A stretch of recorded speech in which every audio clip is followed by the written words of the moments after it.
government officials insist that this is an isolated incident.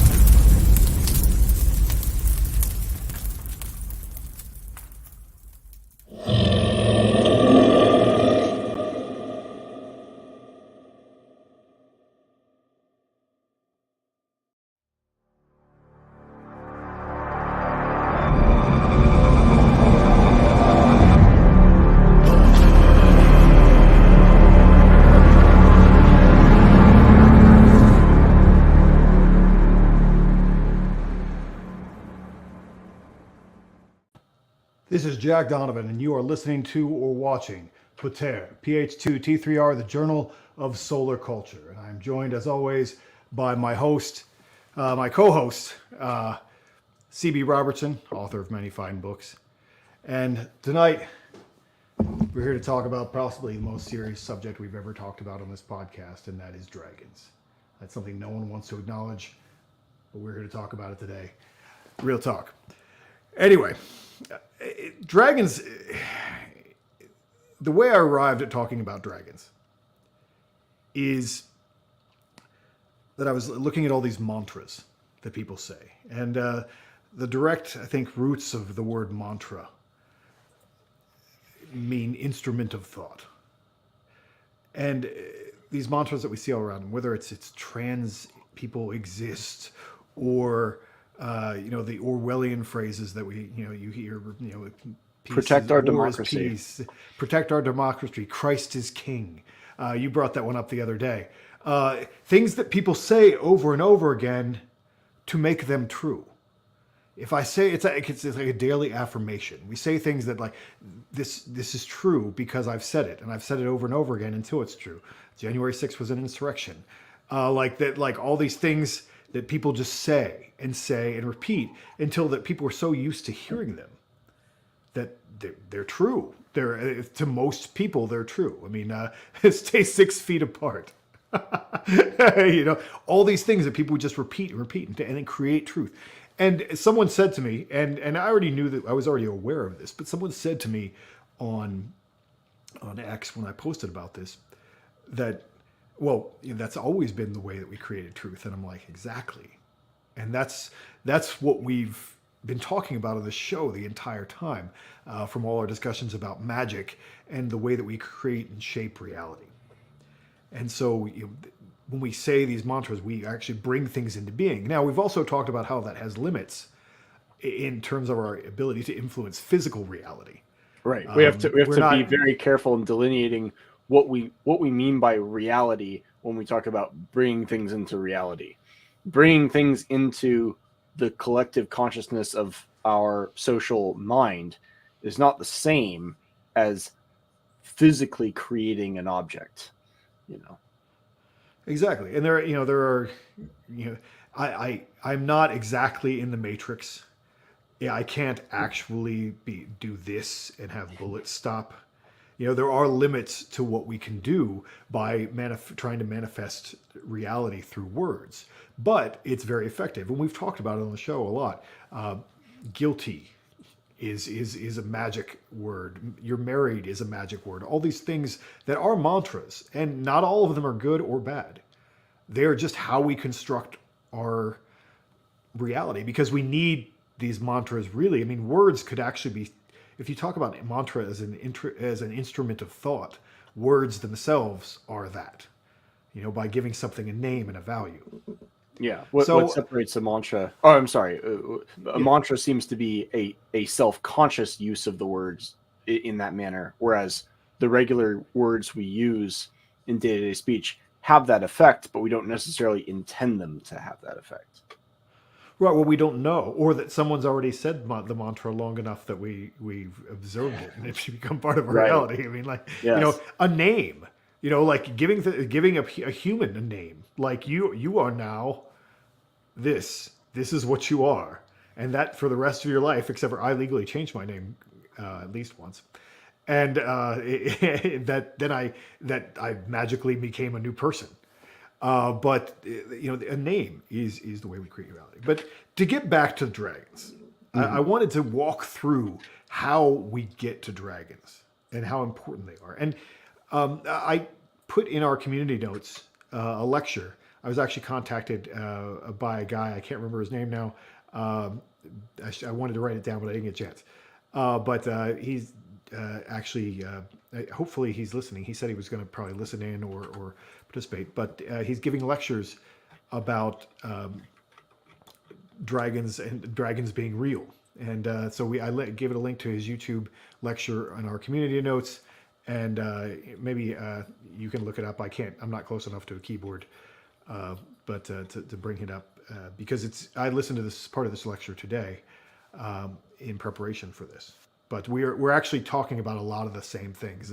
The idea that dragons are real. And so how we arrived at dragons is this. And I wrote this up today. Basically, we started out by asking the question, what is goodness? And we asked this from the high seat, and we failed to find an objective or universal good, except for perhaps that humans, continuing the human story itself would seem to be universally desirable, but the existence and the popularity of transhumanism even really calls that into question. So true human objectivity is essentially impossible. And it is and by that, true human objectivity is essentially impossible. And therefore it is essentially inhuman.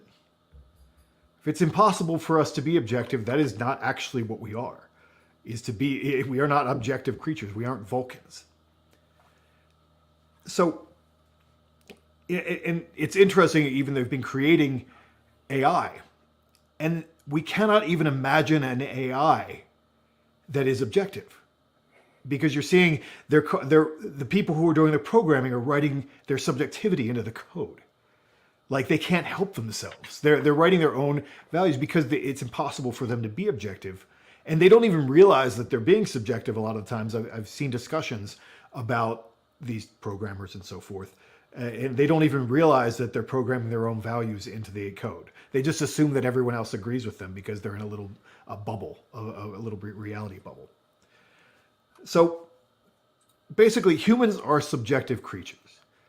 And it is in our nature to be subjective. Subjectivity is a feature, not a bug, of being human. Because subjectivity means that we care about things, that we take interest, that we show preference, that we value one thing or idea or a person above another. And that's really what order is. Order is a hierarchy of values. This is good, this is better, this is best. I love this thing or this person or idea, and I don't care about that other one at all. And to care about everything is essentially inhuman. To care about everything to care about everything equally is inhuman. To care about everything equally actually means that you care about nothing, because value itself assumes hierarchy. It's built into the idea. So if you really value something, if you really care about something subjectively, then you want to protect it from death, from erasure, from corruption, and from negation. To recognize that the thing you care about can be harmed also means recognizing what can harm it. And it means identifying threats. And dragons are the way we zoomorphize threats to the things, ideas, and people that we care about. And so that's my big think on how we got the whole way here from talking about goodness is basically to dragons. There's that Nietzschean argument, beyond good and evil. And I always say that's the frame of iconoclasts. The man who makes values can see that all value that he's making values. Right. Really, but for once we've made values, then we have values and we care about something. And so dragons represent all the things that can harm the things that we care about. Yeah. And an argument that I've made about the dragons, as we've been having fun with this, we just came up with this. I came up with this a few days ago, and then we Chris and I and some of the other guys started like vibing on it and riffing on it back and forth. And there's so much here in terms of what dragons are and what dragons mean. And we've actually, if you think about it, dragons are more attested than any god. They're more widely attested than any god in history. So, if you were just based on the volume of attestation, like and the diversity of attestation, the argument could be made that dragons are more real than any god because they're more universal. Like that, and there is a thing, and actually, the fellow who gave that lecture brought this up as well, and I had to bring it up when I wrote my newsletter about it recently. Is that dragons in the Far East, because the East would actually include India, probably. In India, then we have Vritra, and that's another dragon that holds the water, right?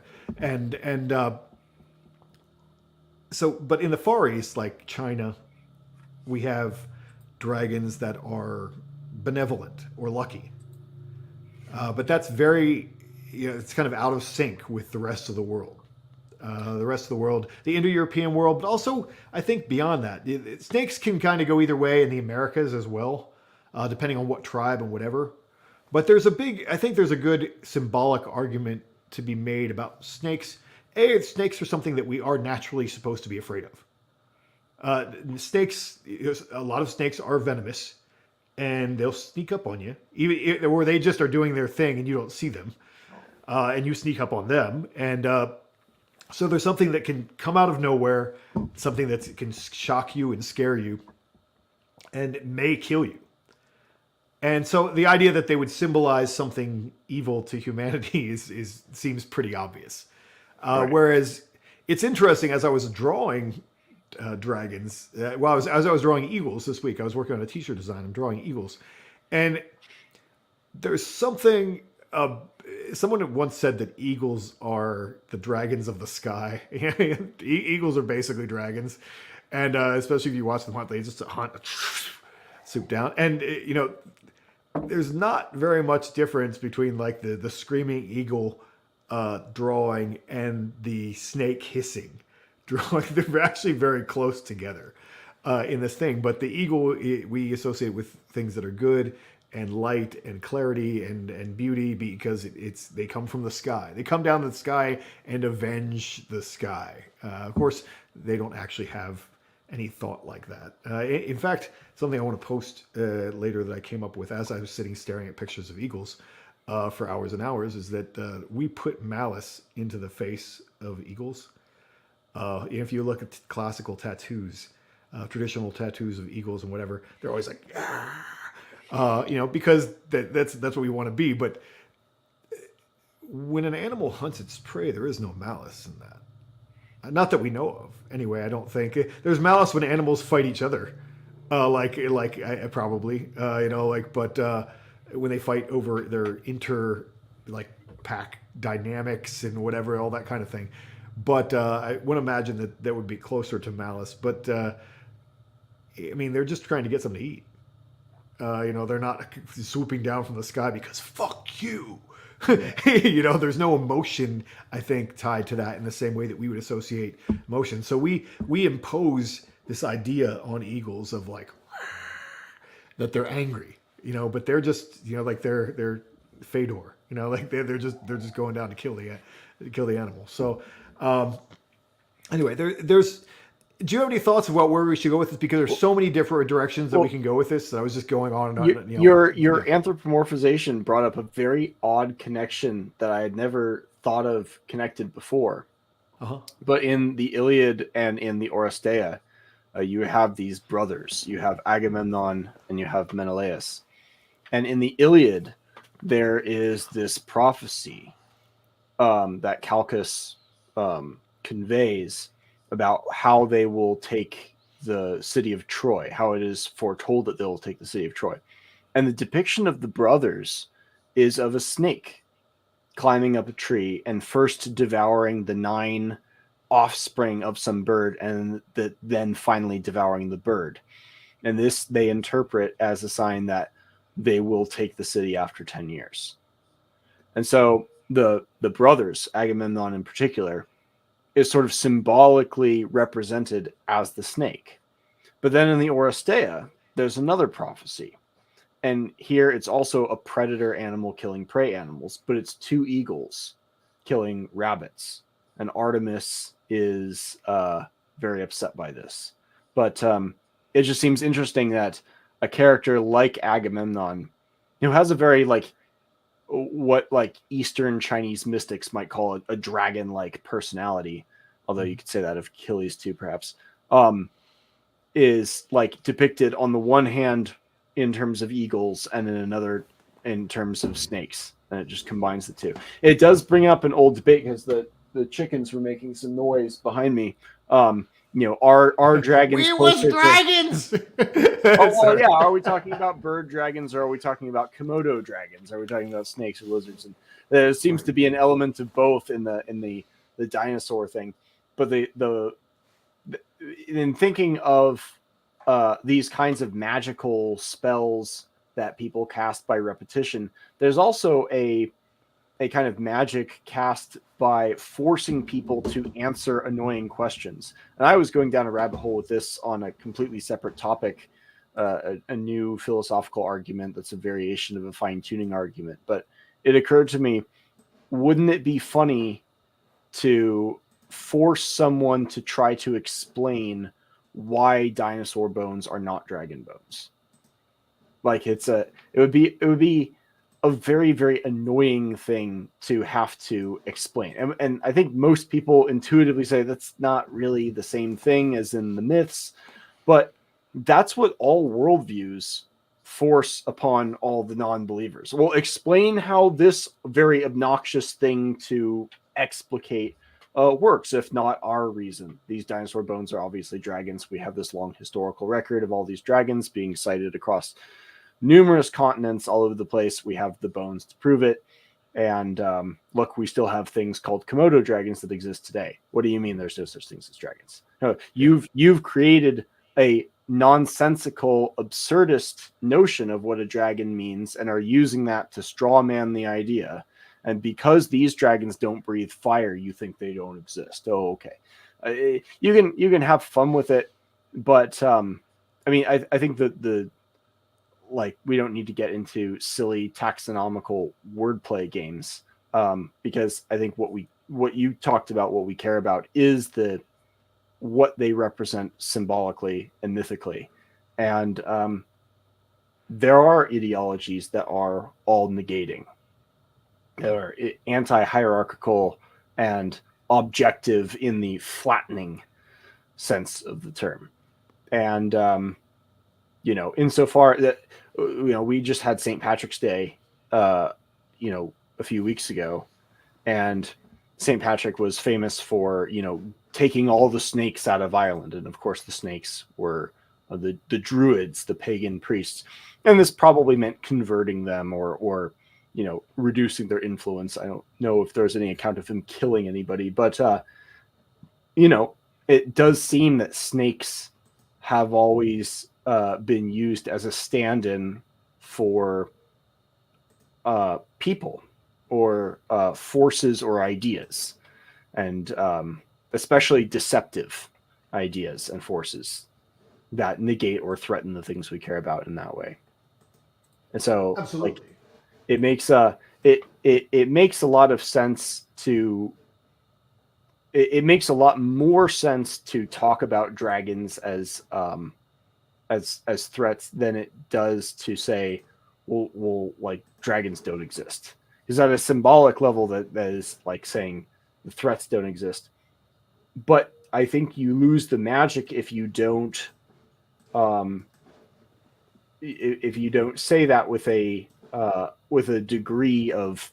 I always feel guilty when I start to sound like Jordan Peterson, and I don't know why I feel that way, but like there's a sense in which like the experience of fighting a very dangerous threat that is a physical threat. We're not talking in the Jungian psychological space. You're not going to war in your mind against your own emotions. We're talking like storming the beaches of Normandy, you know, with machine guns spitting down at you from the ridgeline, or, you know, fighting off the Huns in the, you know, 9th century or whenever. Like there are very serious, it brings to mind almost the Conan series and the snake cult there, which could be analogized to the Huns in some way, I suppose. Like it's very easy to see how any kind of outside threat to one's established order could be thought of as a proverbial snake in the garden, or something to be treated like a snake, which is in the threat, the phenomenological threat experience category of snake or serpent or aggressive chicken, as the case may be. Our Canadian friends will bring up the geese as the real long-necked dragon flying, almost fire-breathing, but not quite. It's too cold there, but right on the cusp of full-blown dragon. Well, there's, you know, the argument that you made as far as, you know, forcing someone to argue that dragons were not dinosaurs is not so very far off from the Anunnaki discussion, which that became very, very popular, right? I mean, Joe Rogan talks about it all the time. And you know, the idea that, you know, we see all these depictions of these gods coming from space, or like, you know, which the Anunnaki actually are just the you know, Sumerian, I believe, gods, or Mesopotamian, you know, we can do it broader, but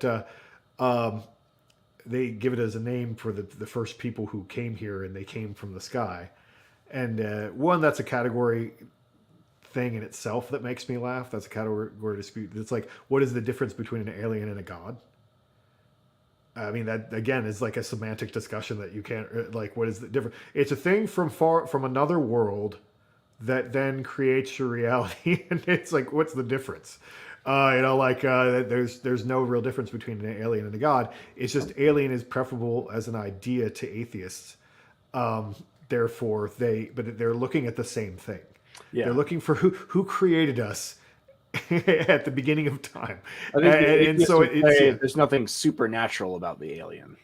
I think that's right. What the atheists would say. Exactly. But it's, for all intents and purposes, it's the exact same thing, and it serves the exact same purpose in their psyche. Like, now we understand where we came from and our place in the universe and that's what people were looking for when they look for God. We have a grand story. Yeah, and the same semantics discussion is really like, are dragons dinosaurs? Well, who's to say? You know, like where did dragons come from? Is it because our ancient ancestors came across dinosaur bones, and they were like, whoa, whatever that is, that must be what's evil, because that would be scary if I saw it in real life. You know, I mean, that's a pretty reasonable. If you find a bone of a thing, the idea of it being extinct is probably not in our primitive ancestors' concept, lexicon of concepts or whatever. You know, they weren't registering extinct. They're just like, that's a big thing that's dead. I don't want to see what the living one looks like. So you know, it'd be very easy for that to be the case. And again, who's to say what's the difference between a dragon and an alien? But I mean, a dragon and a dinosaur. But right, but it doesn't even need to necessarily be a dinosaur. I mean, we know from the ancient, I should put "no" in scare quotes because a lot of this is reconstructed. But there's this idea that among the Proto-Indo-European speaking peoples, bears were thought of as something like demons, and bears aren't extinct. You know, they're very much real. So, like, the challenge of fighting and killing a bear. I mean, Hercules established his fame by killing a lion. Right. Lions are not extinct. How many, great knights and, Saint George and other heroes, Beowulf, acquired fame by killing dragons in a way that was very comparable to fighting and slaying a great boar, like Right. the what was the boar in Caledonian boar, or a great the Nemean lion, or the Hydra, which he also fought, which is or the Hydra, right? Yeah. Or Apollo slaying Python, literally a snake, but an extraordinary accomplishment even for a god. And there's some. It's interesting. You'd have to trace this back. I'm sure some nerd somewhere has probably written about this as when dragons got their wings or became the version that we see, like the Tolkien-esque Northern European dragon that looks a certain way. When did that actually happen in history? And when did it that become the preferred form of dragon? Because it's never really clear whether they have limbs in a lot of the text. If you like the Rig Veda, it's a limbless beast usually, but then it gets its limbs cut off, I think, in other parts. So it's very confused as to whether or not the snake has some vestigial limbs or what kind of creature it is. But it's almost always a serpent. When I envision dragon, because of the oldest sources, I try to go closer to a snake rather than our Smaug version. But I think that that is. Yeah, I mean, you see medieval depictions too of dragons. They're often the size of horses. They're not these towering, 3-story building type things. They're at least, when they are these towering 3-story buildings, that they're also, fought by heroes who wield bows that it takes 5 ordinary men to lift, and shields that weigh, a ton literally, and all this other heroic epic exaggeration. So it again, it makes, from the mythical depictions, it makes a lot more sense to think of these things as phenomenological categories of experience, as these kinds of snake-like threats to established order. And I mean, that category, in conjunction with the talk of mantras that political actors use, it sort of reminds me of the idea that political identity requires an outgroup. And when you think about the political outgroups that have governed not just American society, but most societies around the world, almost none of them are literally true. Almost none of them. Every outgroup depiction is, if not an outright fabrication, highly exaggerated in order to make it salient to the public. It requires a degree of dehumanization. Maybe the dragonization, one might say. Dragonization, one might say, yes. I would say maybe the most artfully done version of this we've seen in living memory was Obama.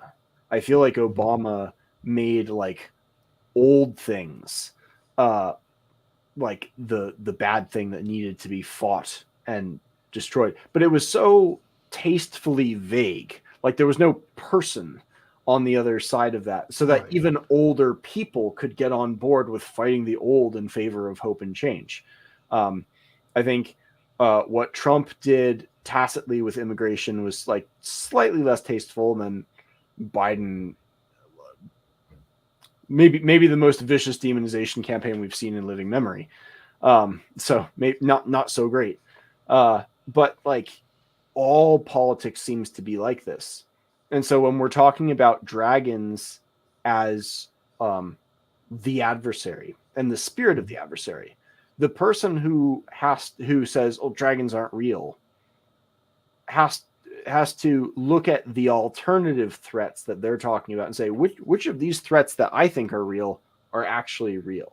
What are these stories are not exaggerated to an even greater degree than the separation between like a medieval depiction of a dragon and a Komodo dragon, which will fucking kill you if it gets a chance. You know, For sure. That gap there is actually significantly smaller, even if we're talking literally. But again, I think you're correct. The more important point here is to think in terms of these phenomenological categories of like these threats to established order. And taking that on directly seems to be superior to just to coming up for some stand-in thing, which is no more real than a dragon, but is a lot less compelling, a lot less heroic. I mean, what would be more epic to fight against? Some fat nationalist fascist, or some weak commie Antifa kid, or a dragon? If you have to choose your adversary, like I think this is a Nietzschean point. Like your enemies define you at a certain degree, and so the greater your enemy is, the greater you become. No samurai wants to fight in one-on-one combat with some pleb. He wants to go up against the strongest and most famous and challenging adversary, because that's where the honor is.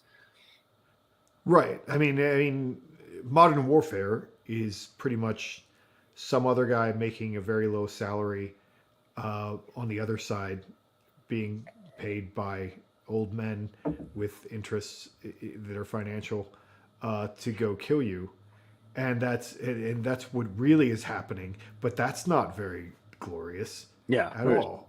So you're just going to kill some other schmuck who's been sent out to go do the same thing and told a whole bunch of bullshit, this caricaturized version of you that he has to go fight. We're going to go out and defend this oil field from the bad guys who are evil because they're trying to destroy the oil field. And then 12 months after we spend all this time defending the oil field, our own side blows up the oil field for geopolitical weird reasons that we don't understand. But Bobby died literally 2 weeks ago defending this stupid oil field. And now I've got you could insert the Matt Damon speech from from Good Will Hunting about why not to join the NSA or whatever. It's a bunch of it does seem like a bunch of narrative nonsense. It is, and that's why I got some guy doing some pushback because people don't understand the dragon thing, which is hilarious in itself. I mean, you have to wonder how many of these things that become trends. Was flat Earth just a gag that came up and then someone like just ran with it, and then more people ran with it and they just took it seriously? I can tell you the history of flat Earth now. It started in the 19th century because. So not even the Catholic Church, but Protestant Christians in Europe who are really scared by Newton and the Industrial Revolution were reacting to it. They were putting out Christian socialist communes, and they were overtly felt theologically threatened by science. And so one guy, whose name escapes me, but there's a theologian who did a whole video explaining the history of this. There was one guy who claimed to hate Isaac Newton from birth, essentially.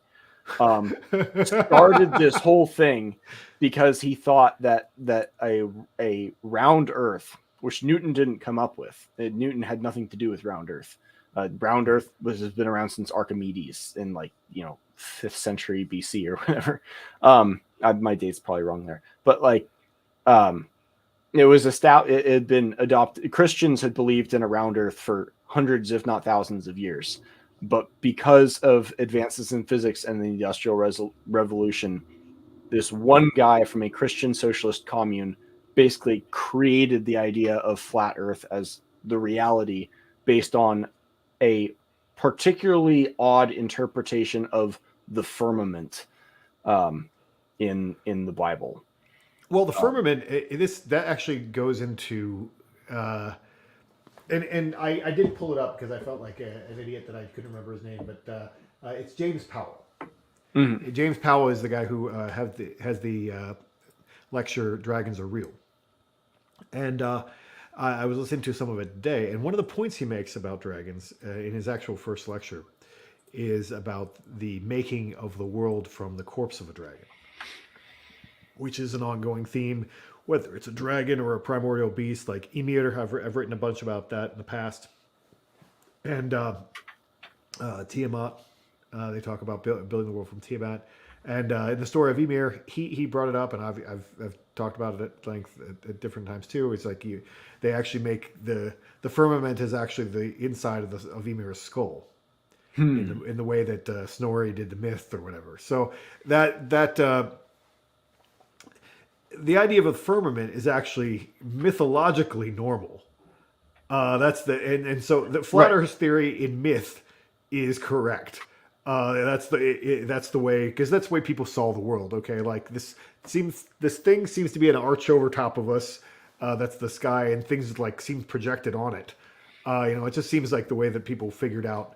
That's the world they lived in. They didn't have to go far enough that the world had curvature. Right. It was just funny because the Catholic Church said, so talking about the firmament was poetic language within a book of the Bible that was not a scientific genre. Like there are different genres of books within the Bible. You don't take Song of Songs as history. You don't take Kings as poetry. There's different things going on in these different books, and so taking firmament as a kind of scientific statement of the nature of the world is the Catholic Church thought was silly. But this one guy was apparently very very persuasive in his time, and he didn't have a huge following, but he had a small following that continued to kind of grow from the 19th century forward. It just surprised me that it came about so late, and what it came about in response to, and what sub movements it came out of. Christian socialism. That is interesting. That is very interesting. Yeah, but I mean, the idea of something like flat Earth is like if someone says the Earth is flat, someone thinks about it and they're like, yes, it is flat, and people just repeat it over and over again. That's why someone pushed back on me who, like I was saying, who didn't really understand what I was talking about with dragons, because people are thinking that I'm that I'm going down a rabbit hole. But I think something like there was a survey and like 4 million people, Americans, actually believe that reptilians are in control of everything, which this folds nicely into like who they think the reptilians are. Yeah. I probably wouldn't disagree that those people are dragons in my definition. So I would be very curious. I would be very curious to take 100 of those people, the people who say reptilian aliens are in control or reptilian demons are in control, and ask them, like, when you say reptilian, do you mean literally cold-blooded, or do you mean that in a like metaphorical sense of character? I'll bet it's a lot more evenly split than most sort of Redditing IFL science type people imagine. There's a lot of very selective literalism that goes on in the interpretation of the other side here. Absolutely. I don't really think that many people actually do believe that they're actual reptilians. I mean, if you see something like someone like like Rogan's talks about reptilians, all these people talk about reptilians. But it's all kind of a wink, wink, nod with most of them, I think. Even with the Anunnaki kind of thing, it's like maybe. It's not a like I devoutly believe that this is absolutely truth, and if you peel the skin off them, you'll see. It does seem like a very subtle way of calling them dragons, right? In that, it's very close. It's very close, and that's why this is so fascinating, because dragon is code. Dragon is fundamentally code for what you were talking about in war. And let me actually circle back to that for a second, because what were we talking about with the process of dehumanization of the enemy? And that you have to do this. I like to poke and prod at Christians when they do this, because there's in the way they do it with different sects. Heretic is one step closer to demon. And the idea that everyone who I don't disagree with is a demon has become very popular in certain spaces.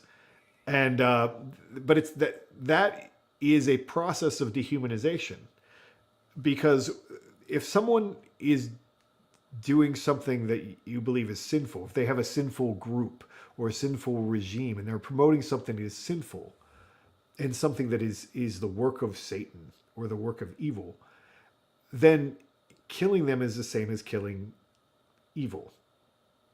And so like you're associating them with evil to the point where then it becomes okay to kill them. And that's what you've had to do with all you have to do, because honestly, like the tribe next door, you know, think of all the inter-party raiding that you did with the tribe next door over all of human history. Those guys have to be the bad guys. If you're going to go and pick off some dude who looks exactly like you in the neighboring tribe because you're in the middle of a blood feud, they have to be evil. And we watch the way that they do this. This I find absolutely fascinating because it's completely ridiculous, is sports teams. Like, people will actually make passionate arguments about why the team that is not their home team of their city, which is just a corporation that puts in people from all around the world to play for their team, why the team that is the adversary of their home team is actually evil. People will make arguments of like why those are bad guys. It's not just that they're the other team, it's that they're bad guys. And we do that with all of our opponents. We have to make them morally evil so that we can justify in the elaboration of the form, so that we can justify killing them. Right. They have to represent evil, because if they represent evil, they aren't truly human. And they're not just evil; they're objectively evil. Right. And that actually circles me back to what you were going to say, because if we talk the way that we talk about warfare, and which we're not wrong, in terms of like, you know, every war is just a racket and everybody's, you know, like they're just taking some poor schmuck from the South and give him a crappy paycheck so he can buy a Jeep Wrangler and get married to the first girl he bangs. And they're just like setting him up so that he can go, destroy his knees or get shot. Or both. Destroy his knees and get shot. With 24%, car purchase APY or whatever. Anyway, yeah, exactly. Bad joke. Yeah, but okay. So we and I'm not hating. I just bought a Jeep Wrangler. It's the thing is, like, that's a very cynical, like, objectivist, not in the Ayn Rand sense, but objectivist way of looking at the world. That's our kind of, that falls in more with the, I love that you brought that. I fucking love science, guys. It falls in more with the complete skeptical view of the world, which is a product of a lot of the things that we've been talking about. Like right. This idea of objective truth and all these things. Everything is just ridiculous. Everyone was a fool before we were alive. Like all these things. Rather than the true humanity is actually really being on the team is probably actually believing that my other city's team is evil. Well, really being deeply human is probably actually believing, accepting the fact that other team is evil as fuck. Because they're a threat to what you love. They're exactly. A threat to what you love. It doesn't have, what's silly is not the aversion to the enemy. It's the claim to the objectivity of their evilness. That's what makes it silly. Like in nature, the snake has its own interests. The snake is a biological organism with desires, and he's just trying to get food, is trying to reproduce, is trying to do its thing, just like the birds that it's killing. Yeah.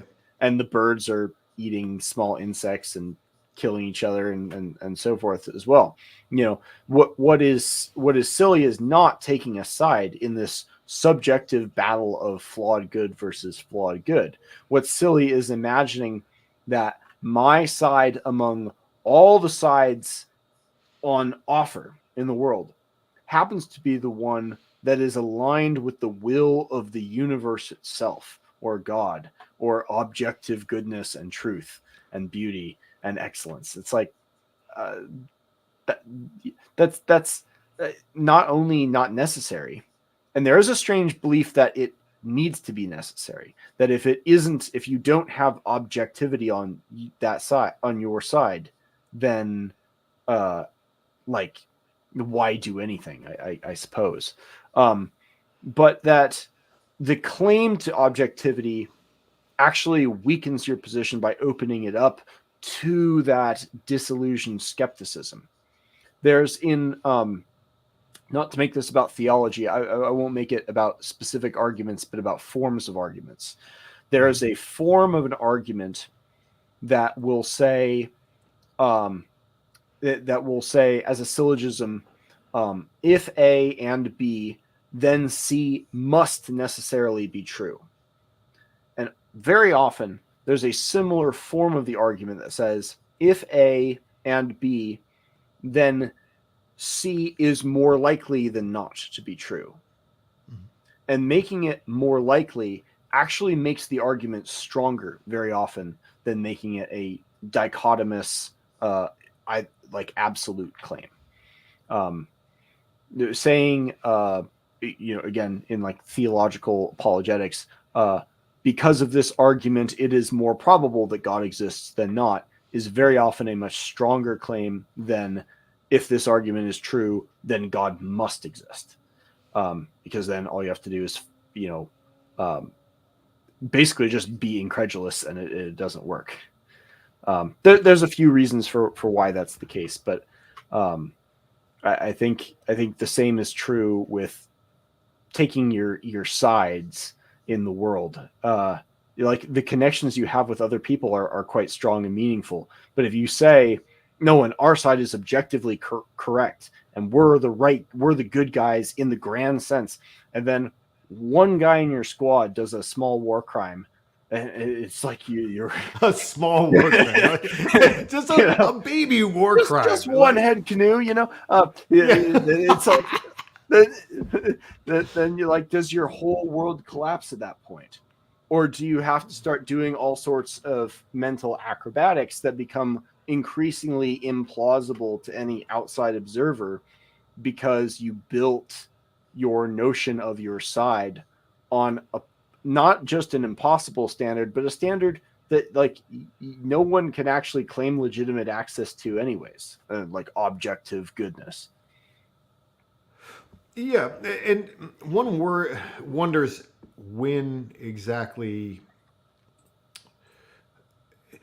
they really need this kind of hypnotism for large scale warfare, because it's not personal. I mean, it's very easy for me to be the human scale is very small. Like it's very easy. Like anyone who wants to come in my house and take my stuff, fuck them. Like I don't care if it's objectively good or whatever. Like that because it's my stuff. It's my stuff and it's my house and it's my my safety and all this thing. That's what I care about more than anything else. So fuck literally anyone who does that. And so they are as objectively dragons as they need to be in my world, and that would have been very true in any primal situation. Like anyone who is the outsider, who threatens the things that I care about, is fuck them. Hey, if we have to make a head canoe, we make a head canoe. Who cares? I don't think I've ever heard that one before. But I always think necklace of ears. But we all go for different things.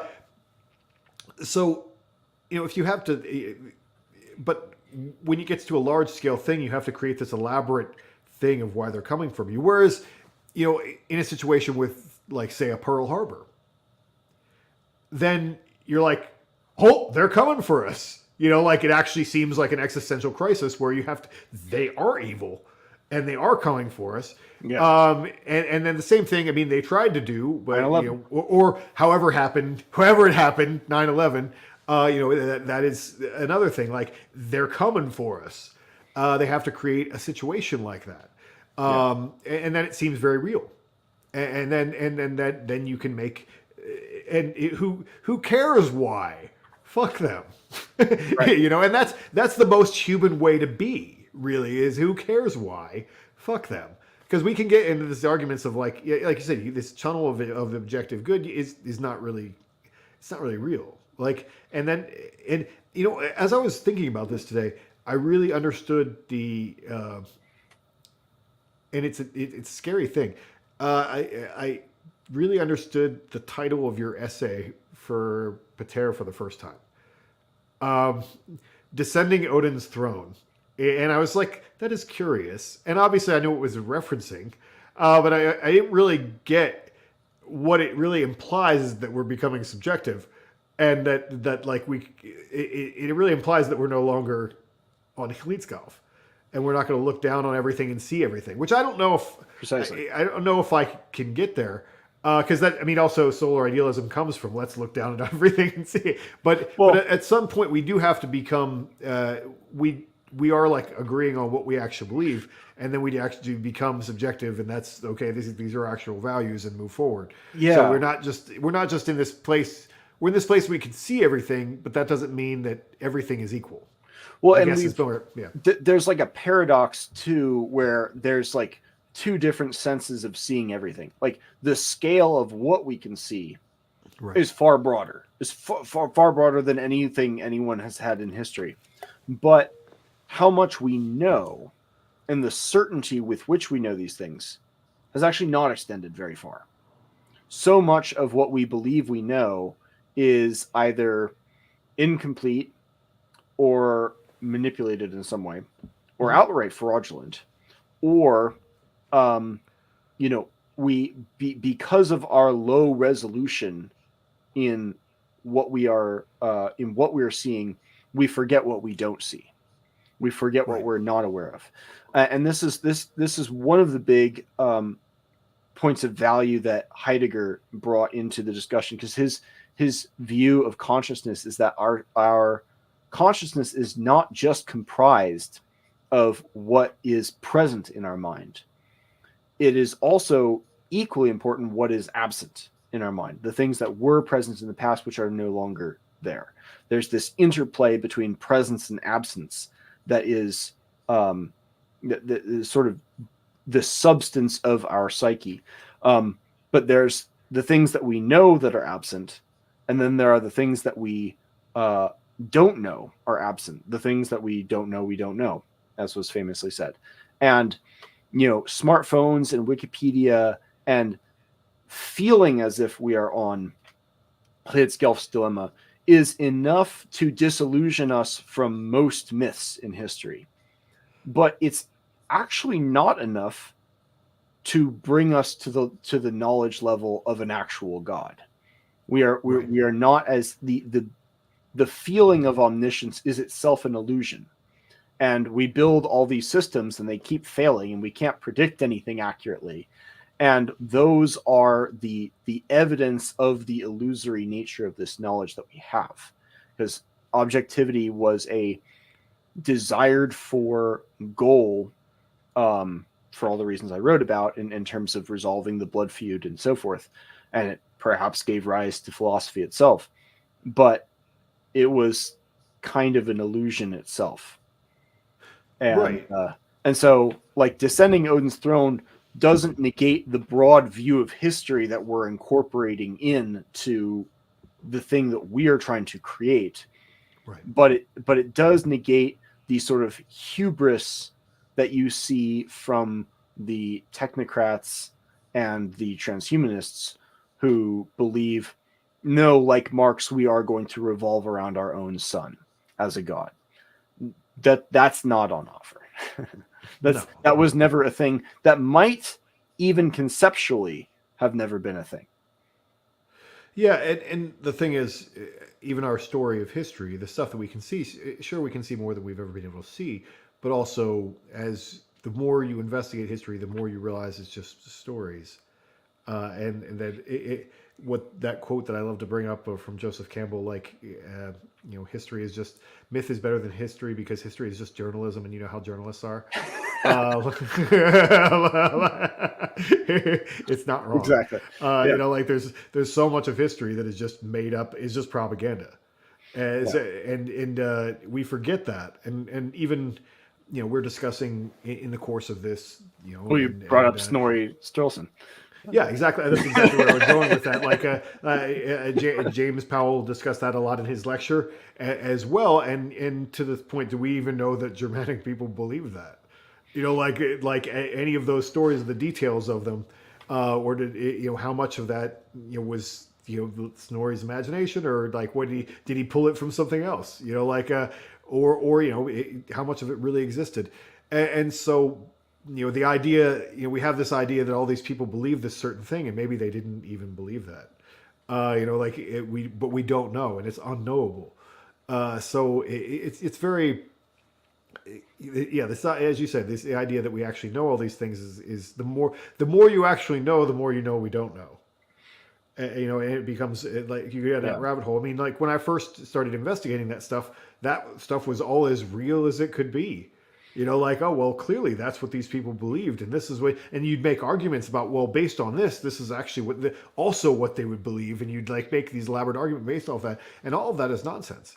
Yeah. Because we don't actually, you can't make any authoritative discussions about that. You can say what you want about Socrates and his somewhat obnoxious character.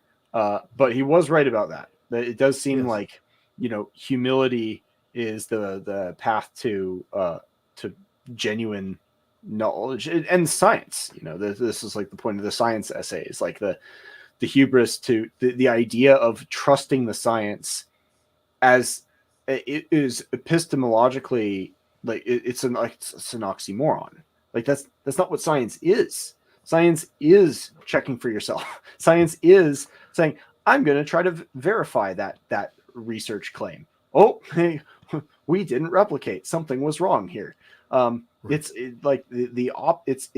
I don't know. Like, what if I doubt this? And let's test it. That the spirit of science is that humility and curiosity, and that the quote I referenced from the 16th century thinker whose name escapes me at the moment, which I should remember because I quoted him.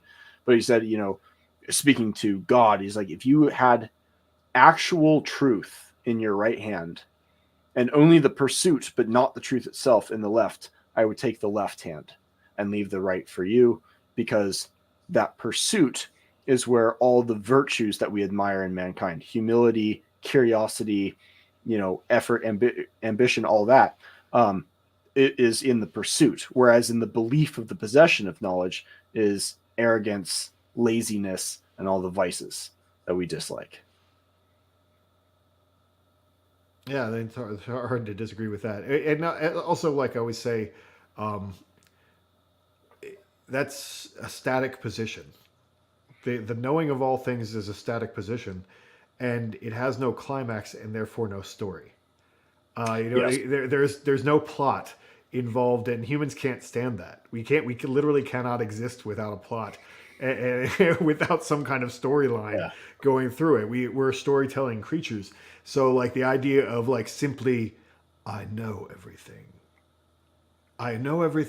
and I'm going to live forever, and nothing can hurt me, is the most alien set of concepts to us that we could possibly imagine. I feel like my favorite movie scene of all time, and it's not even my favorite movie, but it's in The Matrix, where Agent Smith is explaining to Morpheus the first Matrix and creating the utopia, the perfect world, and humans just couldn't stand it. They went insane because, and there's like, you can say what you want about the Matrix more broadly, but that scene feels like it captures so much of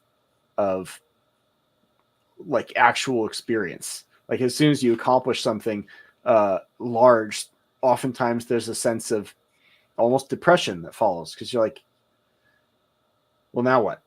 And you have to move on to the next thing, because it's we're not at home in stasis. No, I mean, again, it's like, what's the point? You know, like what's the point? Like what's worth doing? And I won't get too far off the track with that. But I was having a talk with some guy at Jiu-Jitsu about this the other day, or I think maybe it was somewhere else. But the idea that we do need a reason to get up in the morning and go do things. Oh yeah, I was talking to Bob at Jiu-Jitsu about this. We were talking about universal basic income and because he's a guy who works really hard every day and has to work really hard. It's like in his DNA, and he's just like, most of these people just don't even want to be here doing a job, and they're just going through the motions and and I'm like, but if they had nowhere to go, what they would self-destruct. Like I would never. There are very few people. It's normal for people to need to go do something and to be needed.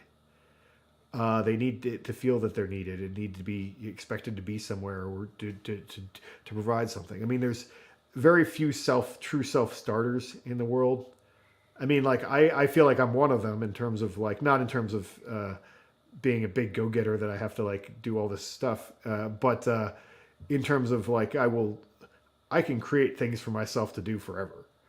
Like I can keep coming up with cool stuff to do forever, but most people really aren't like that. Most people actually get bored.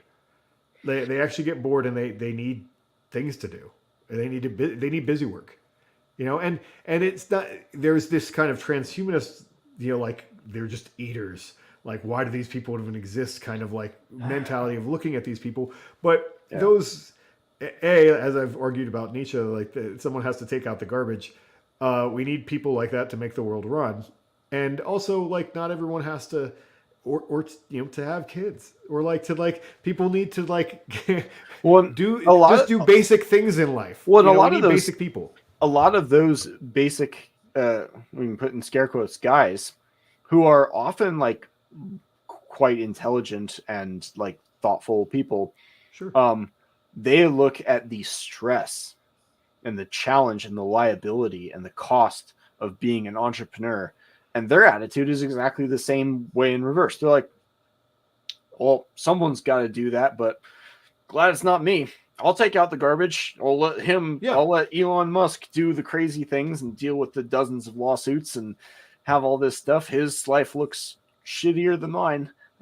Glad he's getting paid for it, and I'll go about my day, have my barbecue, drink my beer with my kids around, and I'll be happy. And there's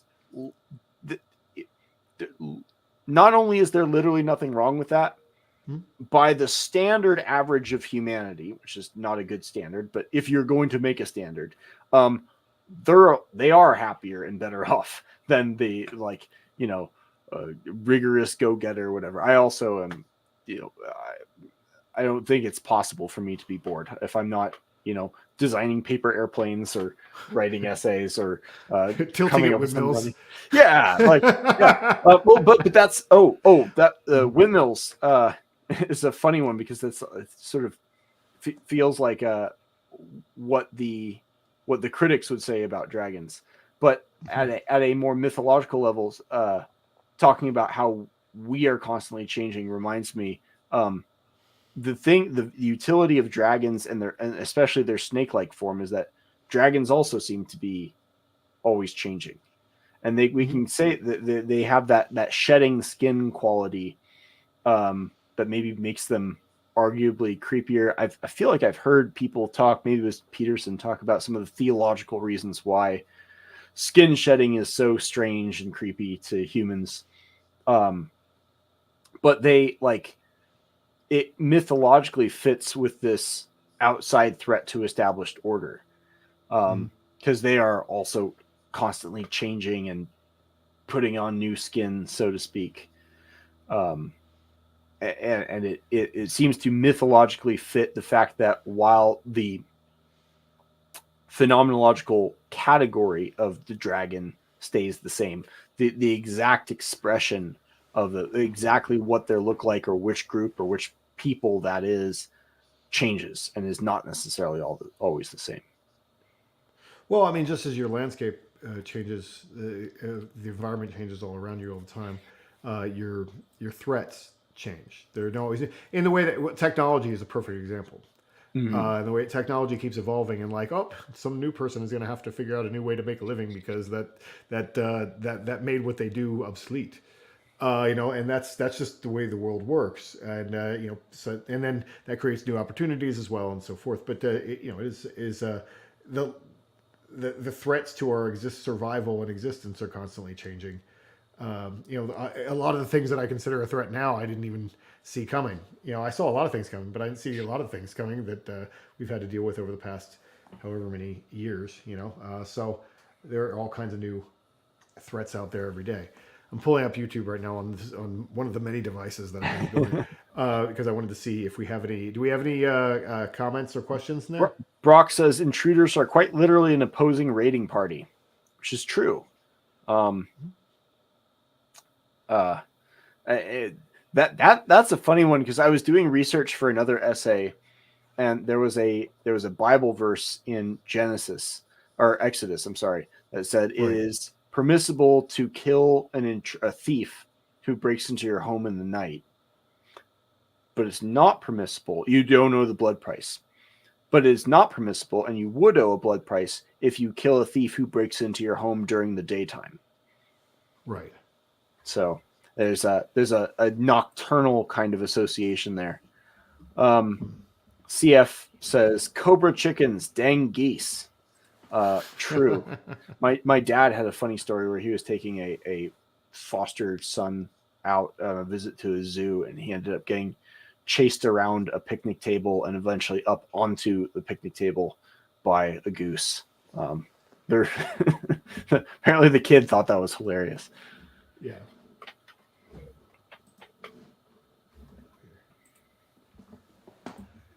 But yeah, I mean, to me though, the laughing at dragons is a totally understandable first reaction until you delve into like political science and the history of outgroups and demonization, and you're like, literally all of these things are actually more fake than dragons. And so like if you're going to choose your enemy, you're choosing largely between fictions. You're choosing largely between, and of course, not the person watching this. The person watching this stream, their adversaries and their threats are objective and well researched, and more or less the way you imagine them to be. We're talking about other people, but again, like even if you had to like. So even if you were to choose, and this is kind of a harder test, this is maybe a tougher thought experiment.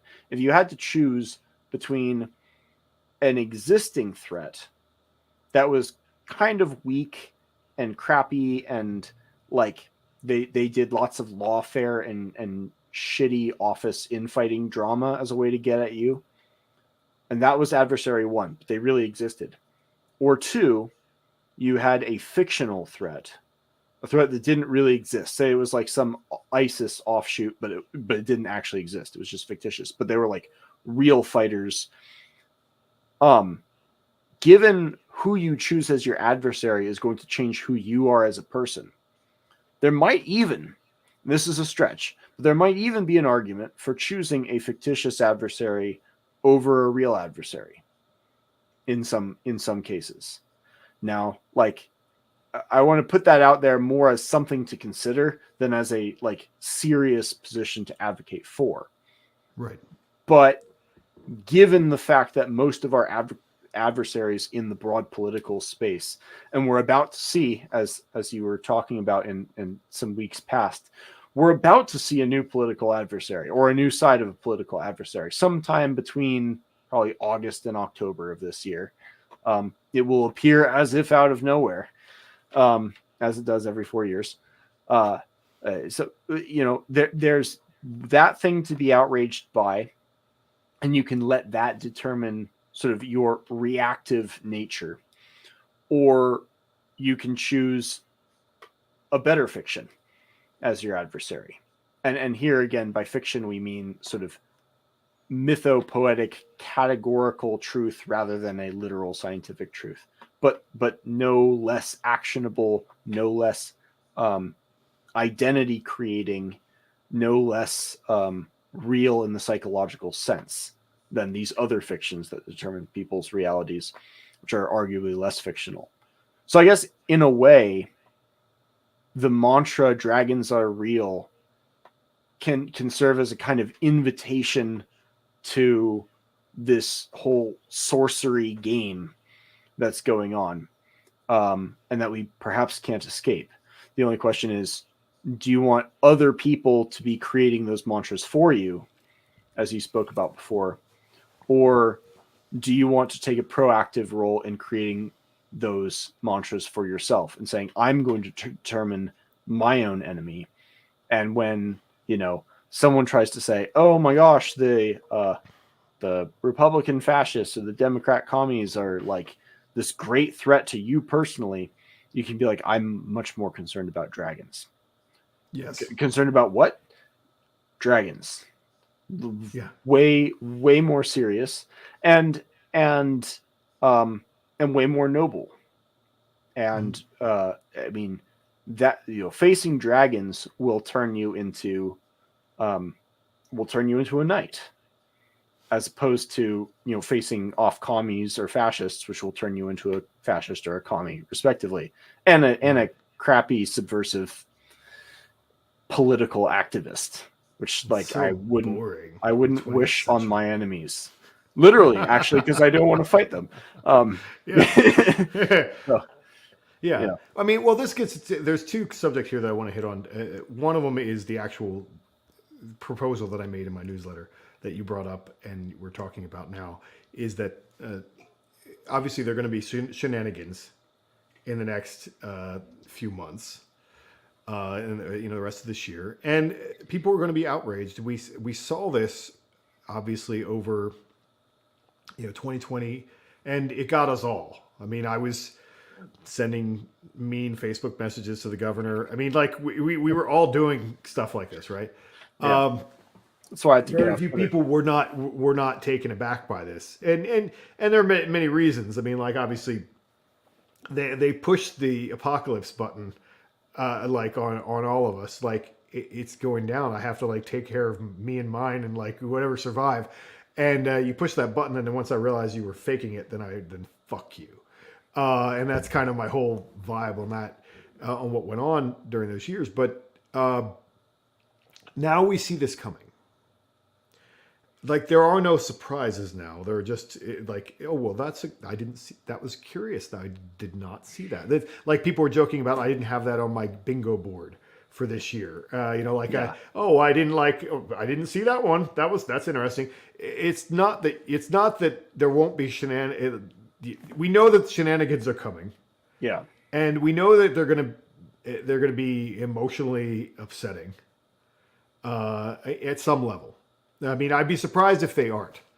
Like I'd be more concerned if they aren't. Like I said, I'd feel gaslighted, really gaslighted if like say Trump magically gets into office and like there isn't like some virus, summer of riots, cities on fire, all this kind of stuff.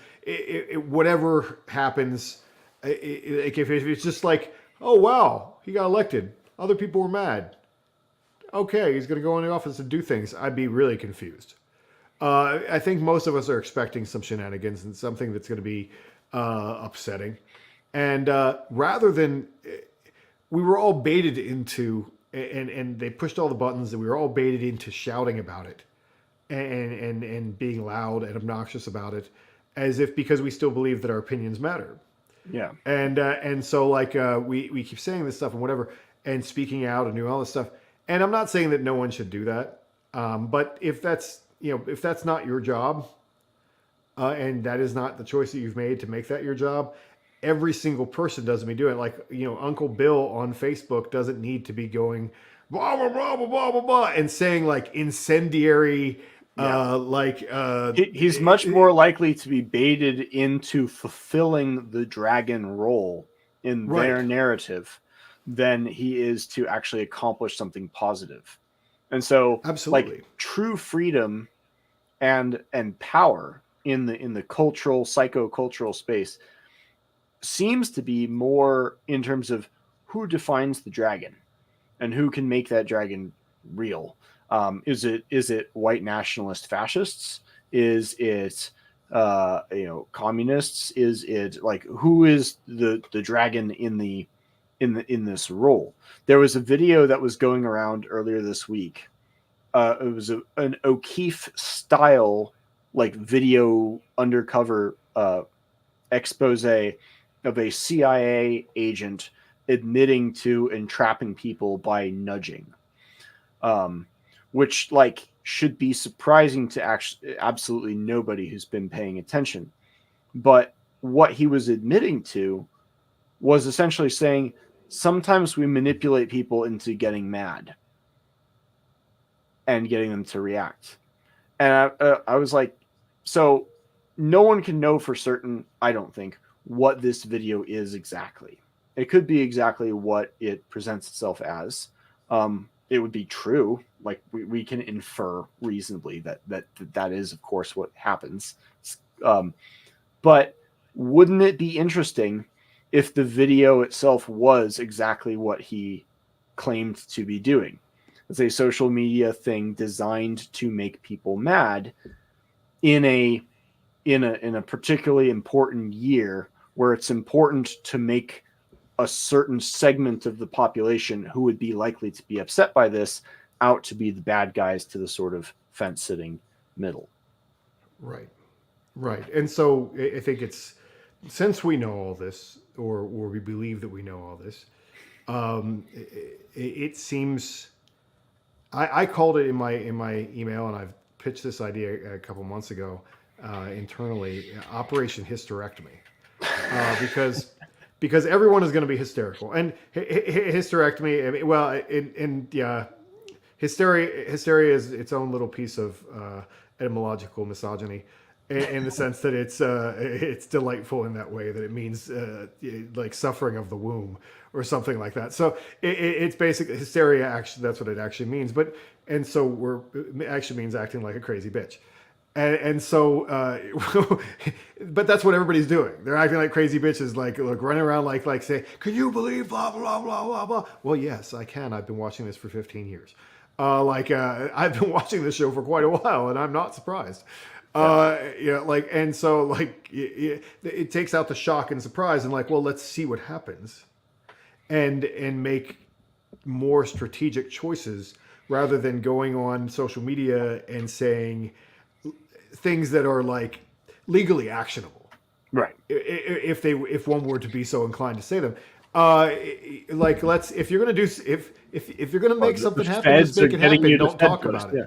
Well, and also, this is the real, I think, psychological utility of talking about dragons are real in your own voice and in your own language, because it reframes the actual threats that are worth caring about to a much more local level. So like, communists, depending on where you live, I can't speak to everyone, but communists or fascists are probably not a personal threat to you. The personal threat to me, where I live, and I have done some hood rat shit that I'm not going to talk about a lot, but are raccoons. I own chickens, and we have had raccoons that have been on the property. They are not on the property anymore. I don't know where they went, but they're not here anymore. Raccoons are very dragon-like, at least to my equally dragon-like chickens. But they're a source of food and eggs and entertainment for the kids. And the dragon in my life is maybe not quite as grandiose as an entire ethnic group of people or a political party, but when you reframe the mythical language that is used to characterize the adversary on your own terms, and you speak about it directly from yourself, say what is the dragon, it actually makes you into a higher agency individual. It puts you more in a proactive sort of archetypally father role in terms of the narrative that drives your life, rather than being the sort of zombie that repeats the NPC lines about who the adversary is, and that is handed down to you from some other people who you don't know their real intentions or even identity in some cases. Right. And the other interesting thing that brings up is something I wanted to hit on, is the idea of living mythopoetically. And you can live as mythopoetically as you'd like. If you look at history and you look at the way that things have been described and the way that it's not so hard to see things in this mythic language.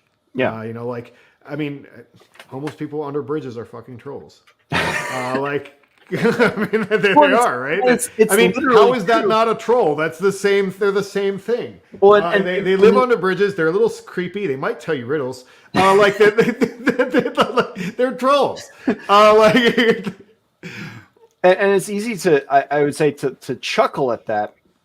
Mm-hmm. When you look at how language works, even when you're trying to be not mythopoetic, when you're trying to be scientific and factual and objective, language actually doesn't permit that. We always refer to things in terms of other things. Right. And you can't escape the psychological power of like the mythopoetic emotional effects. Like I think it was Jordan Peterson talked about how, the phobia of snakes, is it hebophobia? I don't remember. Is the only one that seems to increase with age. All other phobias seem to decrease with age, but like there's something significant about snakes that's just a part of us. There was this is a tangent, but it's related. There was a story that came out in the New York Post. They wrote this ridiculous article that alleged, based on some study done in China, that people who drank Coke and Pepsi regularly wound up with higher testosterone levels and larger testicles. Now, some section of the population is going to read that story. They're going to read the story. They're going to say, that sounds like BS. I don't trust that. And they are still going to drink more Coke and Pepsi. Because at some subconscious level, the desire to have bigger balls is like more powerful than their prefrontal cortex. So what you have to say in response is, like, not only is it not true, you have to also say, actually, all that processed sugar will probably hurt your sleep and increase your fat, which will actually reduce your testosterone levels, make your sperm less healthy, might even reduce your dick size because excess body fat, and it also won't do anything. Your functional dick size. You have to, right, indirectly, but still, yeah. You have to counteract it not at the factual level, because they were never operating at the factual level. You have to counteract it at that emotional level. That is what actually causes the change in behavior. And I think the same thing is true with this mythopoetic language that Jung and Campbell like touched on. They're touching on something that is like rhetorically and emotionally more powerful than scientific fact. And if you don't approach the dragon directly, which is its own kind of powerful category with its own, you can say you don't believe in dragons all you like, but other people who invoke dragon features in adversaries will still change your behavior. Right. And your disbelief in it and your belief in your own skeptical superiority actually bring your guard down and make you more vulnerable to that sort of thing. So if you like, there is a psychological argument from a kind of self-knowledge about our own human nature that it's perhaps a higher agency approach to embrace it and say, yes, dragons are real, and I'm going to choose what dragons I'm going to face. So what you're saying is that there may be a portion of the population who, while they knew they knew objectively that sunning their balls was a ridiculous fabrication and something ridiculous that no one should ever do. They still went outside and did some kind of Pascal's wager with like, I might as well just see if it works, like they're outside like tainting the air, like sunning their balls because who knows? Who's to say? Like it might happen. They're just subconsciously like kind of like pulling their pants off and like sunning their balls because I really don't believe in this, but we'll see what happens. We'll see. Fuck around and find out. But yeah, I mean that's another example of one of those things that became a mantra that then people believed, and then the basis for it was ridiculous, and it was on the face of it retarded. But then I know people who did it, and they're not dumb. They did it. It's just whatever. All right. I found it interesting. The idea there were some claims about other clusters, like up here was supposedly also highly. I never looked into the science side of it, but there were some smartish people who seemed to be saying things like that. I was like, oh, okay, I'll keep an eye on that. There are worse versions of it. It is funny though. It is silly, but my favorite worst version of it was just this last eclipse. Whereas if the sun can black out for 4 minutes, I can do that too with next to like a fifth of vodka or something. There are be longer than 4 minutes in my personal experience. There are better and worse. I've lost some time in my life, and that's bad science experiments to pull on yourself based on. I haven't seen that one. I didn't see that joke. That's funny. Scientific claims, But getting back, talking about mythopoetic language again. I mean, that's something I've been talking about for a long time, and it's. We talked about ritual in terms of bringing a concept.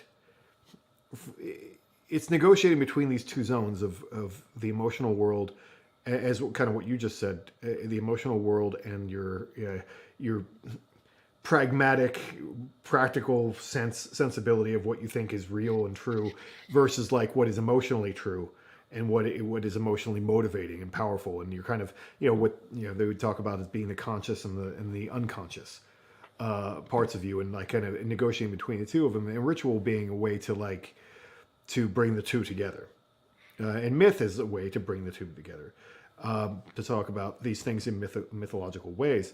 Like we can talk about a witch as a person who wears a little funny hat and has green skin and like elbows, but there are real witches in the world, man. Like if you take the actual, I mean, there's weird definitions that go back into where it can be a dude too, but that's again the VV Vitch. I don't know. The stuff I forgot about because I didn't like it. Too much honesty. But the way we picture a witch in terms of like this is this woman who says crazy things and is doing sneaky stuff that we don't understand or trust. She's not trustworthy, and she's doing subversive things. Well, that describes a lot of people. Like a sketchy, probably creepy, ugly woman who's doing subversive shit. There's a lot of witches in the world. Are we being subversive? I don't think we're being subversive if we're telling people we believe dragons are real because we want them to be real, and that's how narrative reality is established, and we think you should too for the same reason. That doesn't feel subversive, I don't think. Well, subversive again is also subjective. That's true. Yeah. We are absolutely subversive to people who would probably like to have us say actionable things. Yes. Yeah. Anyone who doesn't believe, if we are barbarians who don't believe what the mainstream believes, then we are subversive. Well, anyone men gathering in a group is subversive. Yeah. Well, I mean, anyone who wants to establish a monopoly, a narrative monopoly, Mm-hmm. contrary narratives are going to be subversive. You're going to be Exactly. heretical.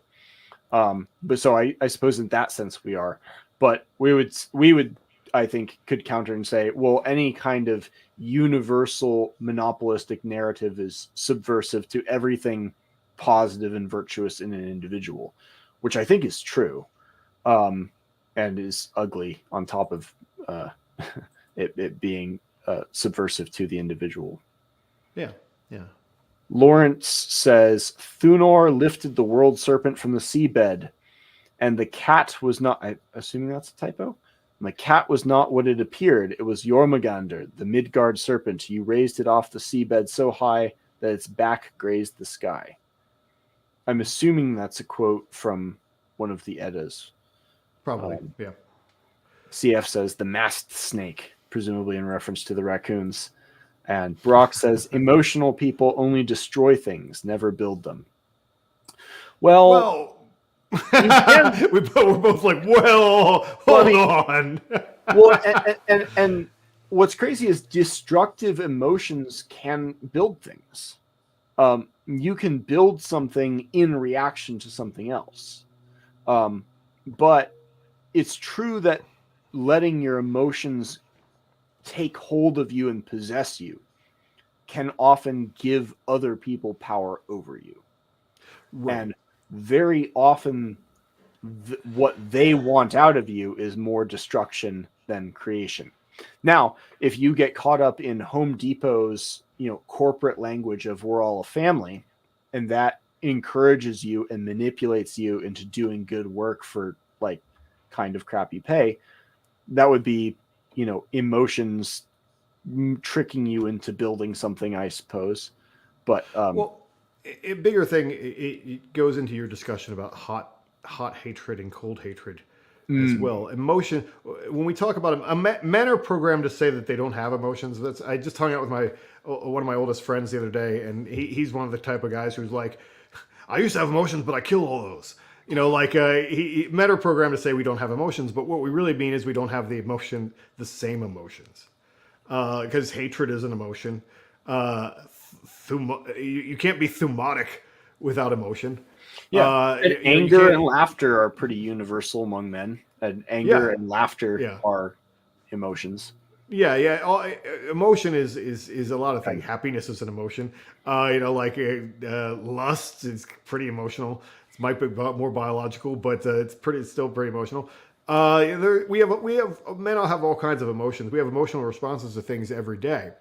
The thing is that we men value emotional control, and that's whereas you talked about hot hatred and cold hatred. The cold hatred would be like emotional control, and the hot hatred would be like I'm just going to run my mouth and go crazy. Right. And so having the emotional control, like that thing is evil, and Draco Delanda est. but that's going to take some time, and I can't necessarily do that by myself or whatever. Whatever that thing is something or that at least gonna build a wall to keep the serpent out. Right. So it's about harnessing our emotions talking mythologically at all is emotional. And that's what captures our emotions. Like I said, the stuff that gets us excited about things as men. I mean, like I said, I always joke that Hans Zimmer wrote the soundtrack for my whole life. Like, I mean, if I want to get stoked about something, we're gonna put some Hans Zimmer on, and I'm gonna be in my own movie. And that's all emotional. All the stuff people in their PR songs for lifting or whatever. All that stuff is very emotional. Well, it brings to mind Lord of the Rings, and I don't mean The Hobbit, where the dragon is this strange kind of character, but the Return of the King, the Return of the King, where Rohan is all lined up, and Theoden is running his sword down the spears right on to death and ruin, and they're literally charging into an army led by a dragon riding Nazgul. Right. The dragon there isn't even the big threat. It's the like it is the visual representation of not just the what was once a man that is riding it, but the entire force that they're arrayed against. You know, the orcs, the frickin' elephant riders, and all the forces of darkness are kind of visually captured in this creepy drake worm-like thing that the Nazgul is riding, and that's the thing that almost eats the king at the end, or in the middle of the battle there before it's decapitated. But it, Right. like the symbolic stand in there, even in a story with real dragons, in that moment the dragon isn't the threat, but visually represents like the actual threat, and that's in a world with dragons.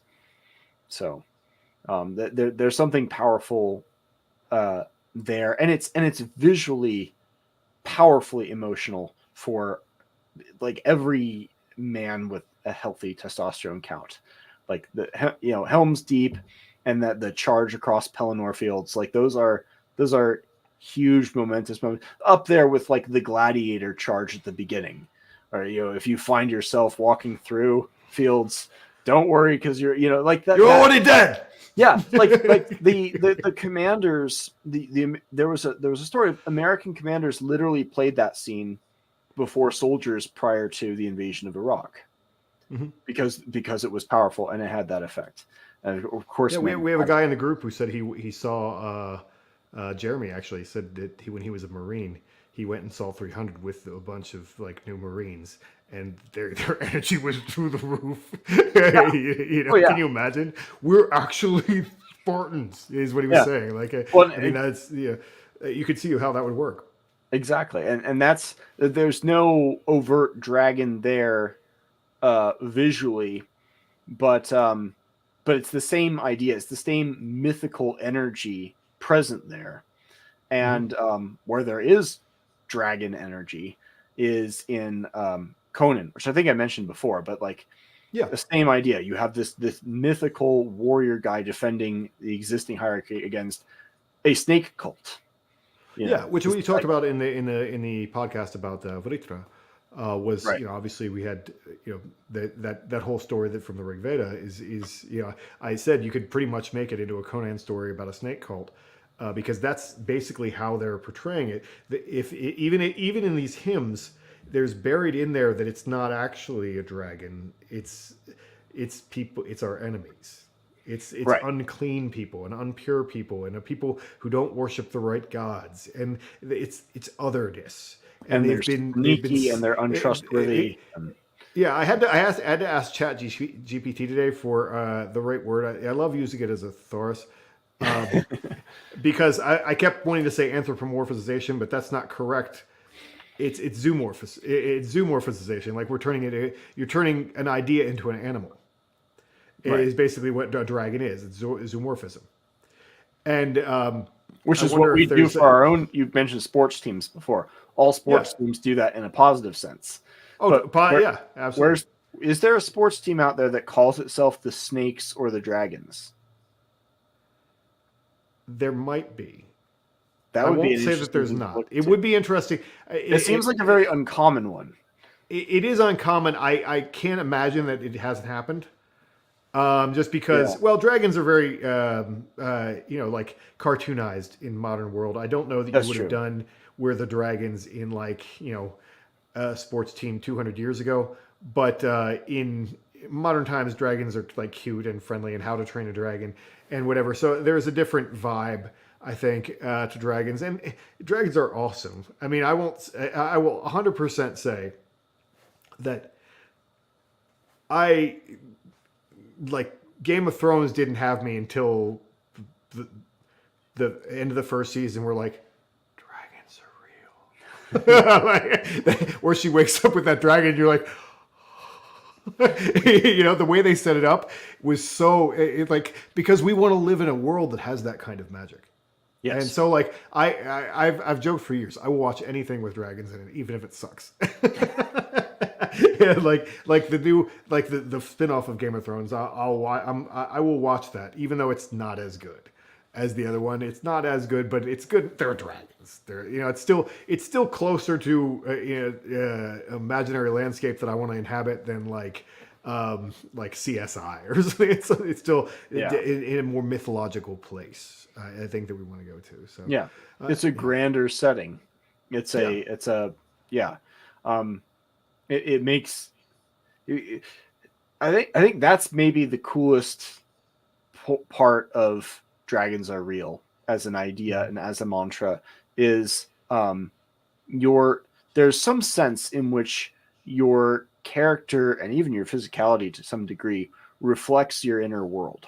Now there's like a chicken and egg thing where it goes in both directions, but insofar as you can change your inner world into a grander place, into a more beautiful and epic place, like how could that not make you a better person, a more noble person, a person with grander vision?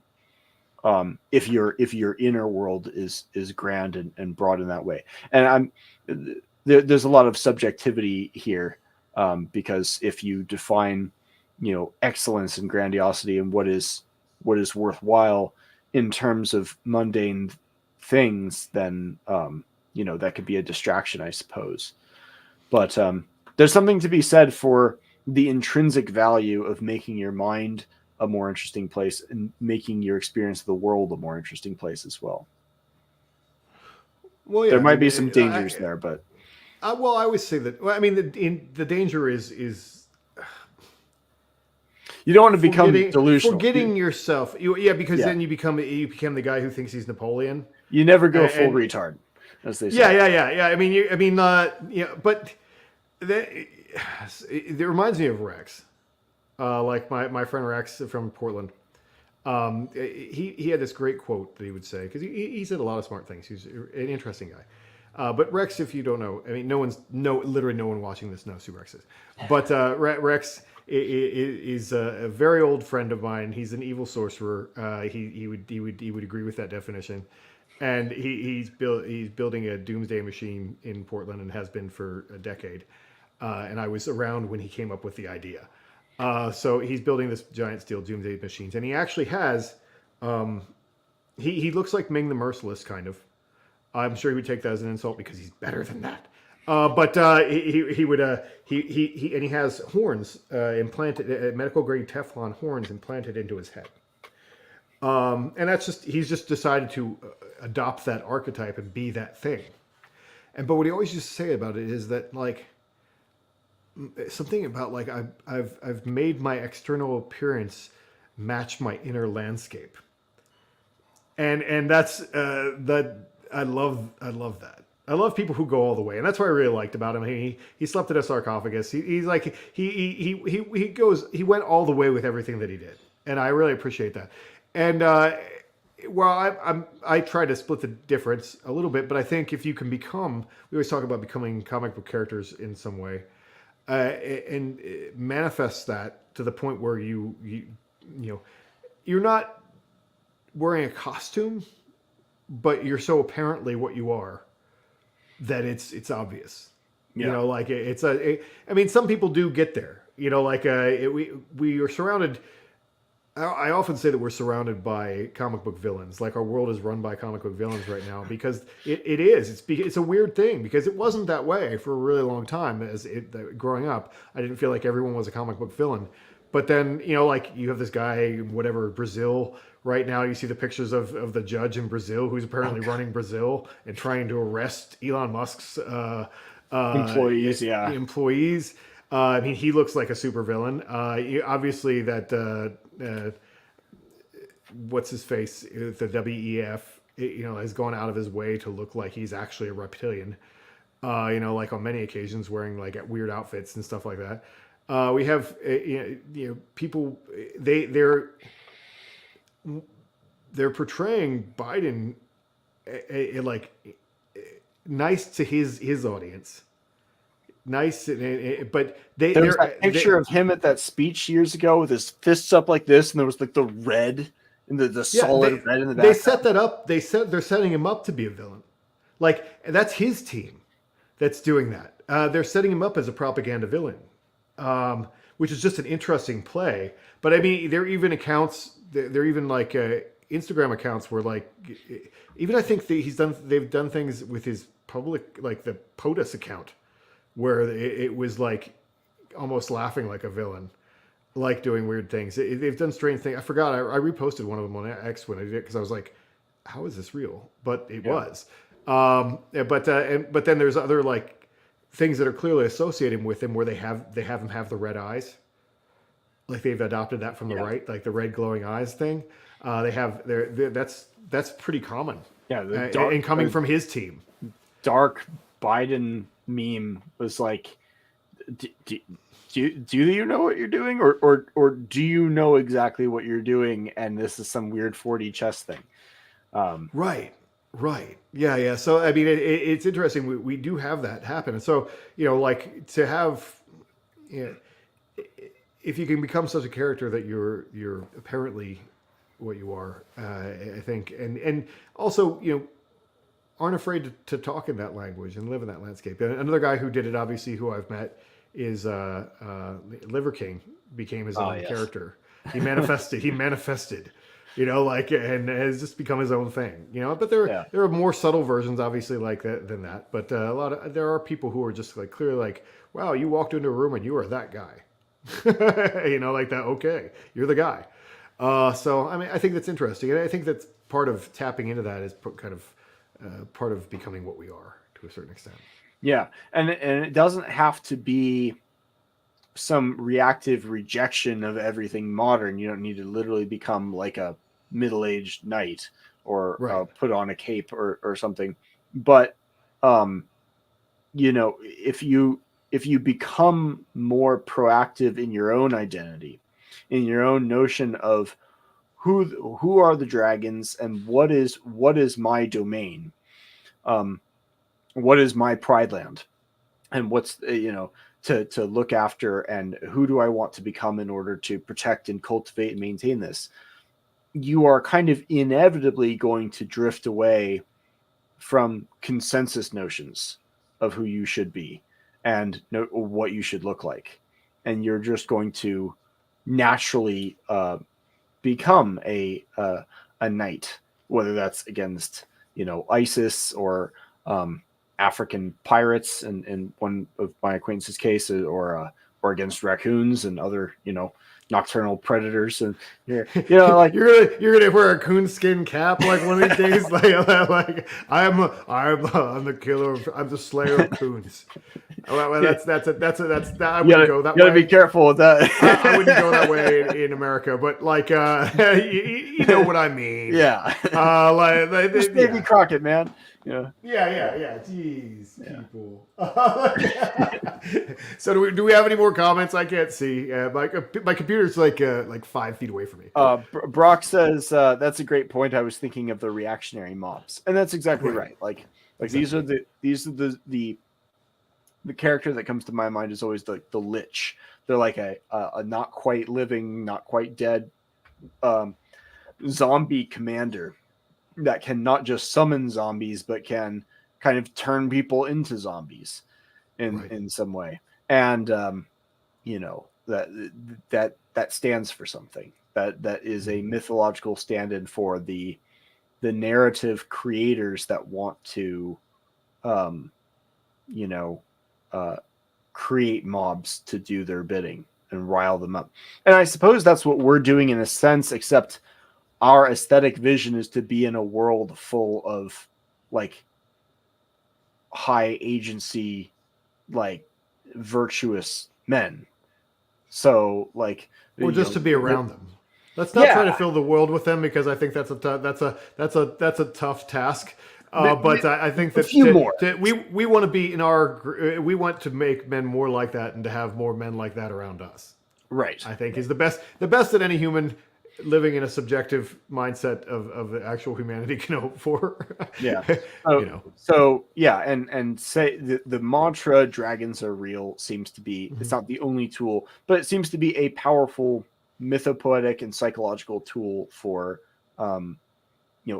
taking that narrative power over your own attention and over your own emotions, and those like deeper, like sub prefrontal cortex parts of your brain back through the use of language and stories, which is a cool thing to do, just intrinsically, but it's also a very powerful thing at a not just a political level, but also a personal level. Yeah.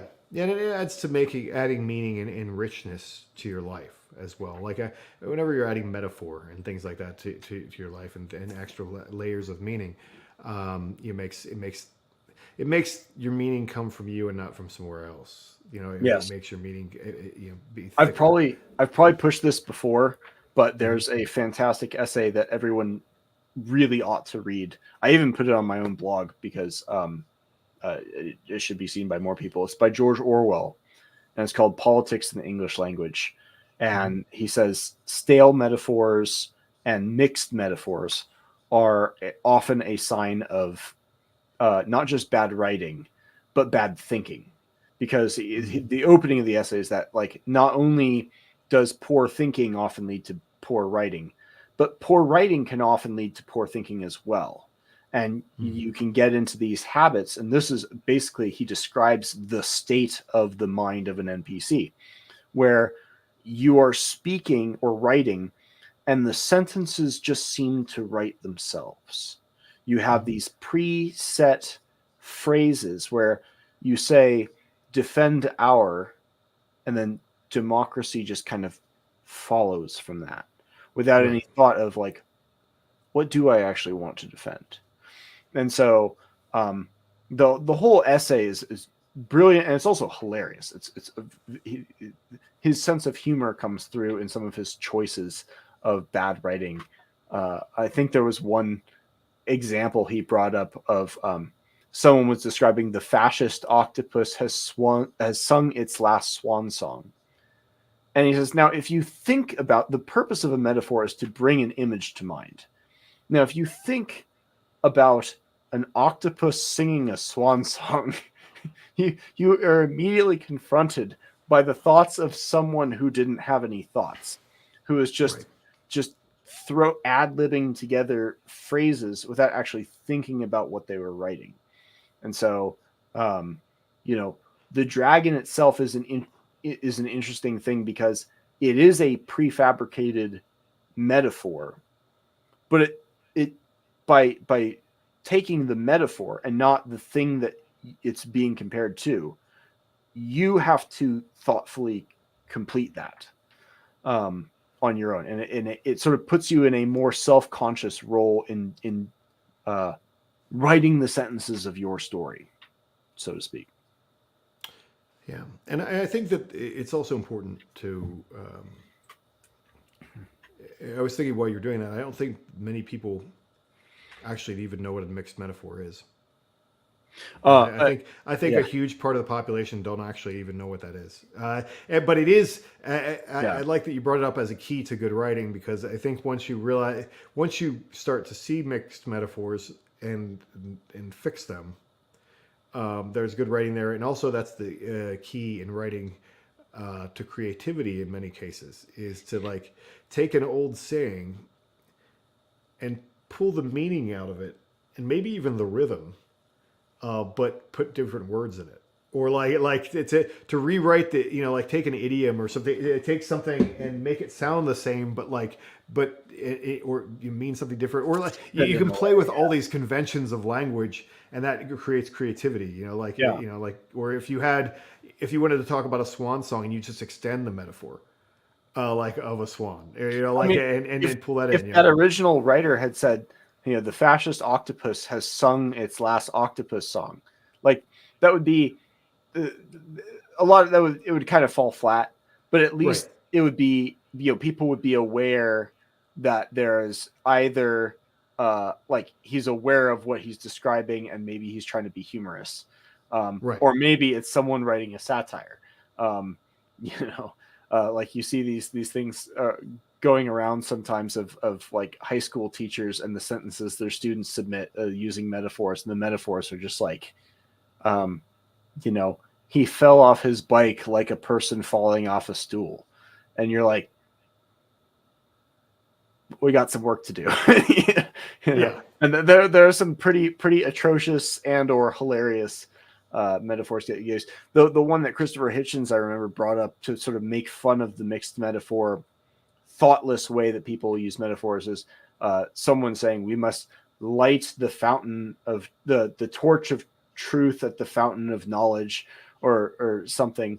And the idea of lighting a torch at a fountain was just like completely passed by the, like, it was not they didn't think about what they were expressing visually at all.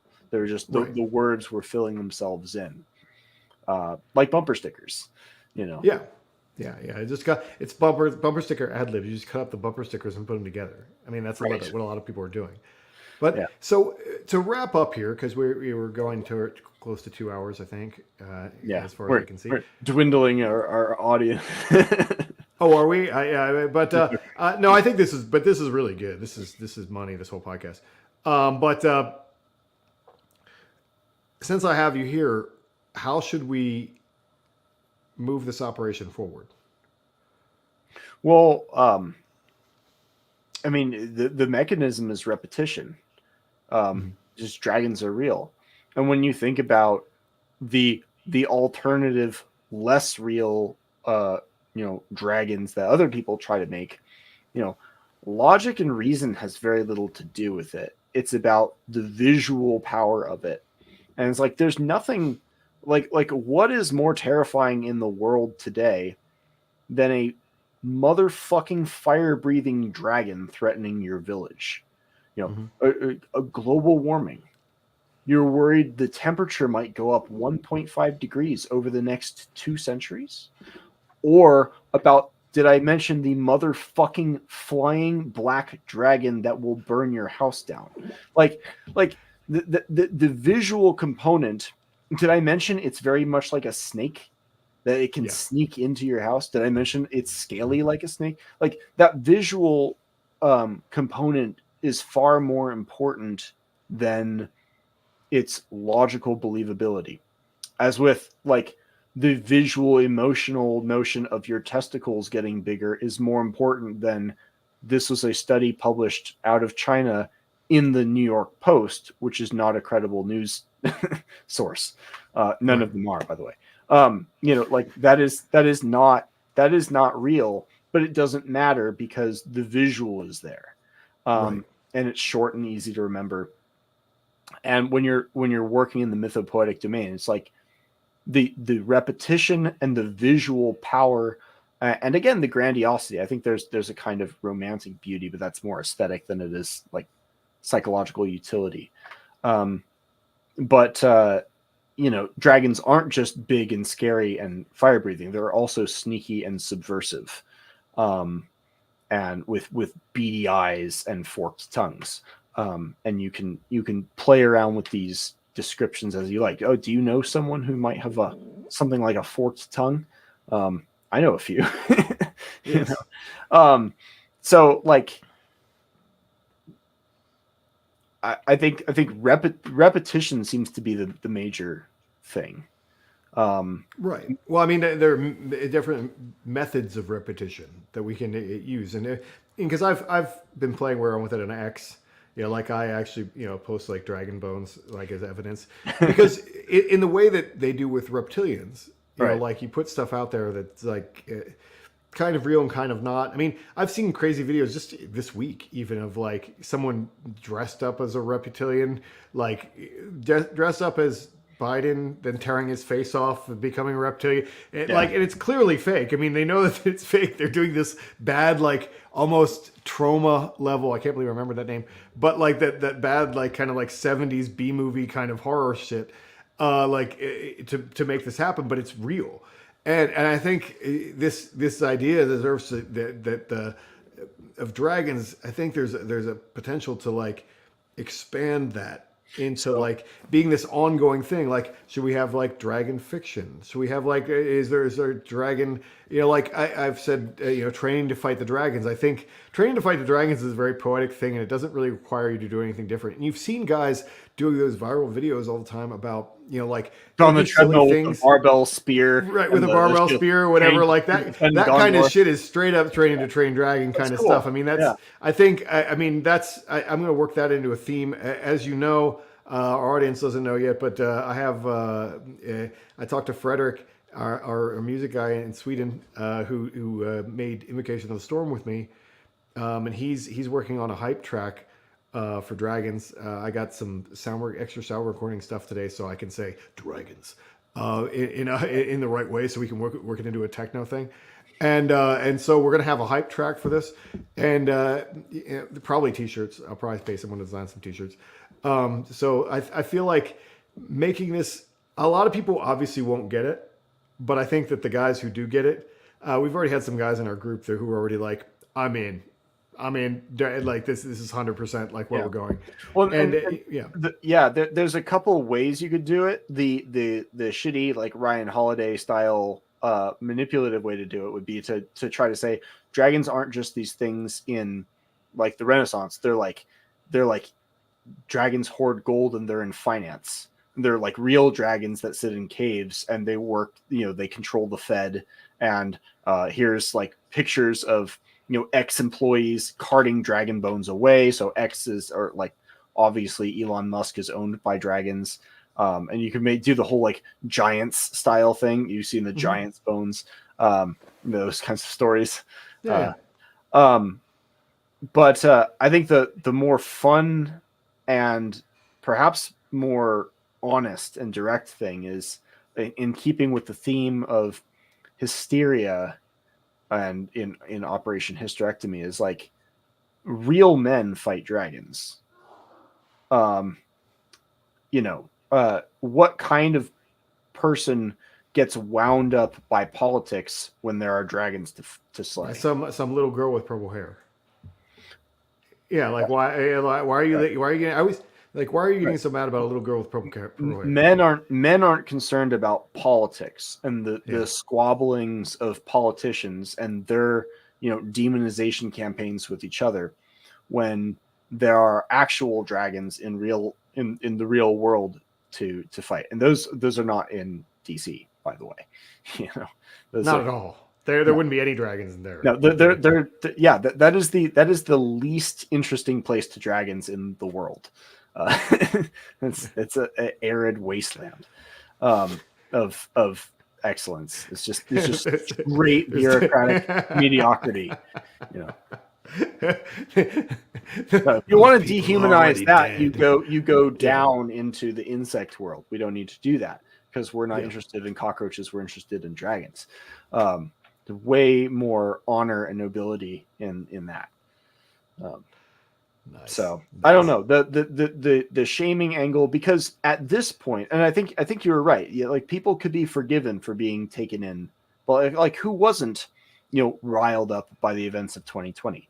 But at this point, it should be kind of a point of shame to be whipped up by incredibly predictable campaigns like that, and dragons. It's boomerish. It's almost boomerish. Like really, you're still you're still upset that so and so. So you can't believe that so and so. You're still responding to Nigerian princes. Who has time for Nigerian princes when there are fucking dragons to fight? Yes, exactly. Yeah, who has time for Nigerian princes when there are dragons to fight? I think we should wrap it up on that. But yeah, I think that gives us a lot. And I hope that everybody has gotten a sense of where we're actually going with this. I mean, people probably have a good sense if they read my newsletter on it. But so that when we're talking about dragons, we're talking about this big thing, and there's so many ideas, and we might even do extra podcasts on this because there's like I even thought for a minute, and I haven't had a thought like this in quite some time. I thought for a minute, I'm like, is there a book here? Am I writing a dragon book? Is that happening? So there's already another podcast or two to talk about. We could make out of this. First, we could talk about Calvert Watkins. He slayed the dragon, or he killed. I'd have to get smart enough to read that first. I can't because I have it, but I looked at it and I was like, What is this even about? I haven't read it either. But the other one, which is very readable, is a transhumanist essay called "The Fable of the Dragon Tyrant." By what's his name? I've mentioned him so many times and I keep forgetting him. John Bostrom. Yes, Nick Bostrom. Yes. What you've mentioned it enough times that I know him. I've never read a single thing that he's ever written. There are philosophers that are just horrific to read, like Hegel, Kant, Foucault, even Aristotle. Aristotle can be kind of hard. Then there are philosophers that are really fun to read. I think Plato's in that category, and I don't know about Bostrom's other stuff. Like his simulation theory I read like a while ago, but The Fable of the Dragon Tyrant is fun. It's a good read because it's a fable and it's well written. It's an enjoyable read. It's thought provoking, but it does make you. It's a very good use of the dragon archetype, and it kind of shows the power of what we're talking about and saying even philosophers and transhumanist philosophers who are very into science and are very into objective truth and all this understand the power of this language and understand what they can do with other people's emotions through the employment of dragon symbolism, in this case with death. Death is his adversary here. So, which is interesting coming from a transhumanist, because there's a way you can say, well, isn't transhumanism negating humanity, in some regard? So it gets into some philosophical questions, but regardless, it's a well written and fascinating essay that pertains to dragons and pertains to maybe greater problems than political disputes. Yes. Yeah. Well, I think, and obviously for anyone who isn't familiar, obviously my essay, The Name of the Dragon is Negation, is kind of my frame. It's kind of foundational, I would say, at this point. Yeah. I think so too. But I always forget, when you write things, you assume that everyone's read everything that you've ever written, and that is actually usually not the case. Right. So you realize that not everyone has come on your journey the whole way with you. So it's important to remind people of those things. But so yeah, if you haven't read that or listened to it, actually it's right here on YouTube. Listen to that. And anyone, I guess we'll wrap up also, by saying, obviously, this fine book, which is where a lot of the other essays we were talking about earlier are in there as well. So yeah. If you read that book, you'll actually be up to speed pretty much on like where we're at with all that stuff. The new Pater book you can get on Amazon. It's on Amazon now. I'm all out of signed copies, or that I was selling out of the house already. But it's there on Amazon. Obviously, like and subscribe if you're watching this. You probably already have done that, but maybe this will become popular because this is a damn good discussion. That maybe people will like and share this around a little bit. That'd be nice. At the risk of extending this another minute, liking and subscribing is valuable. If you do read the book and buy it off Amazon, it is valuable to spread these kind of ideas, to leave a review. That's like an easy thing you can do to spread the fun, positive, useful, or at the very least interesting ideas to more people as well. Yeah, and please do that for all of my books and all of Chris Robertson's books, because reviews are money on Amazon. That's just what people look at. If no one reviews it, they're like, has anyone ever read this? But if it, like the Way of Men does really well because it has like 3,000 positive reviews, so like it's one of the first things people like. Well, this must be good. It must be worth something. So people like it. So it's a social proof thing. But yes, do all that, and if you want to, I believe there's a link in the show notes here. If you want to join our Discord, I try to keep it as active as I can, but we would love to have people make it even more active. And it's where we talk about this show and then other stuff like I just talked about. Pull up my video of my helicopter choke that I'm doing right now, which I'm really excited about because it's savage. I'm not a jiu-jitsu guy, but that thing looks just ridiculously nasty. It's one of the few ones that everybody like actually makes noises. like, and like I said, I was watching the comments on the video, and it was like there were actually people in there be like, people shouldn't do that in most gyms. Like they shouldn't do that choke. That's a little harsh. And I'm like, I'm so glad my gym isn't full of pussies, because I did it on 2 people last night, and my professor was over on the other side going. So nice. Glad to have that. But anyway, thank you guys for listening and for watching, and until next time, stay solar. Stay solar.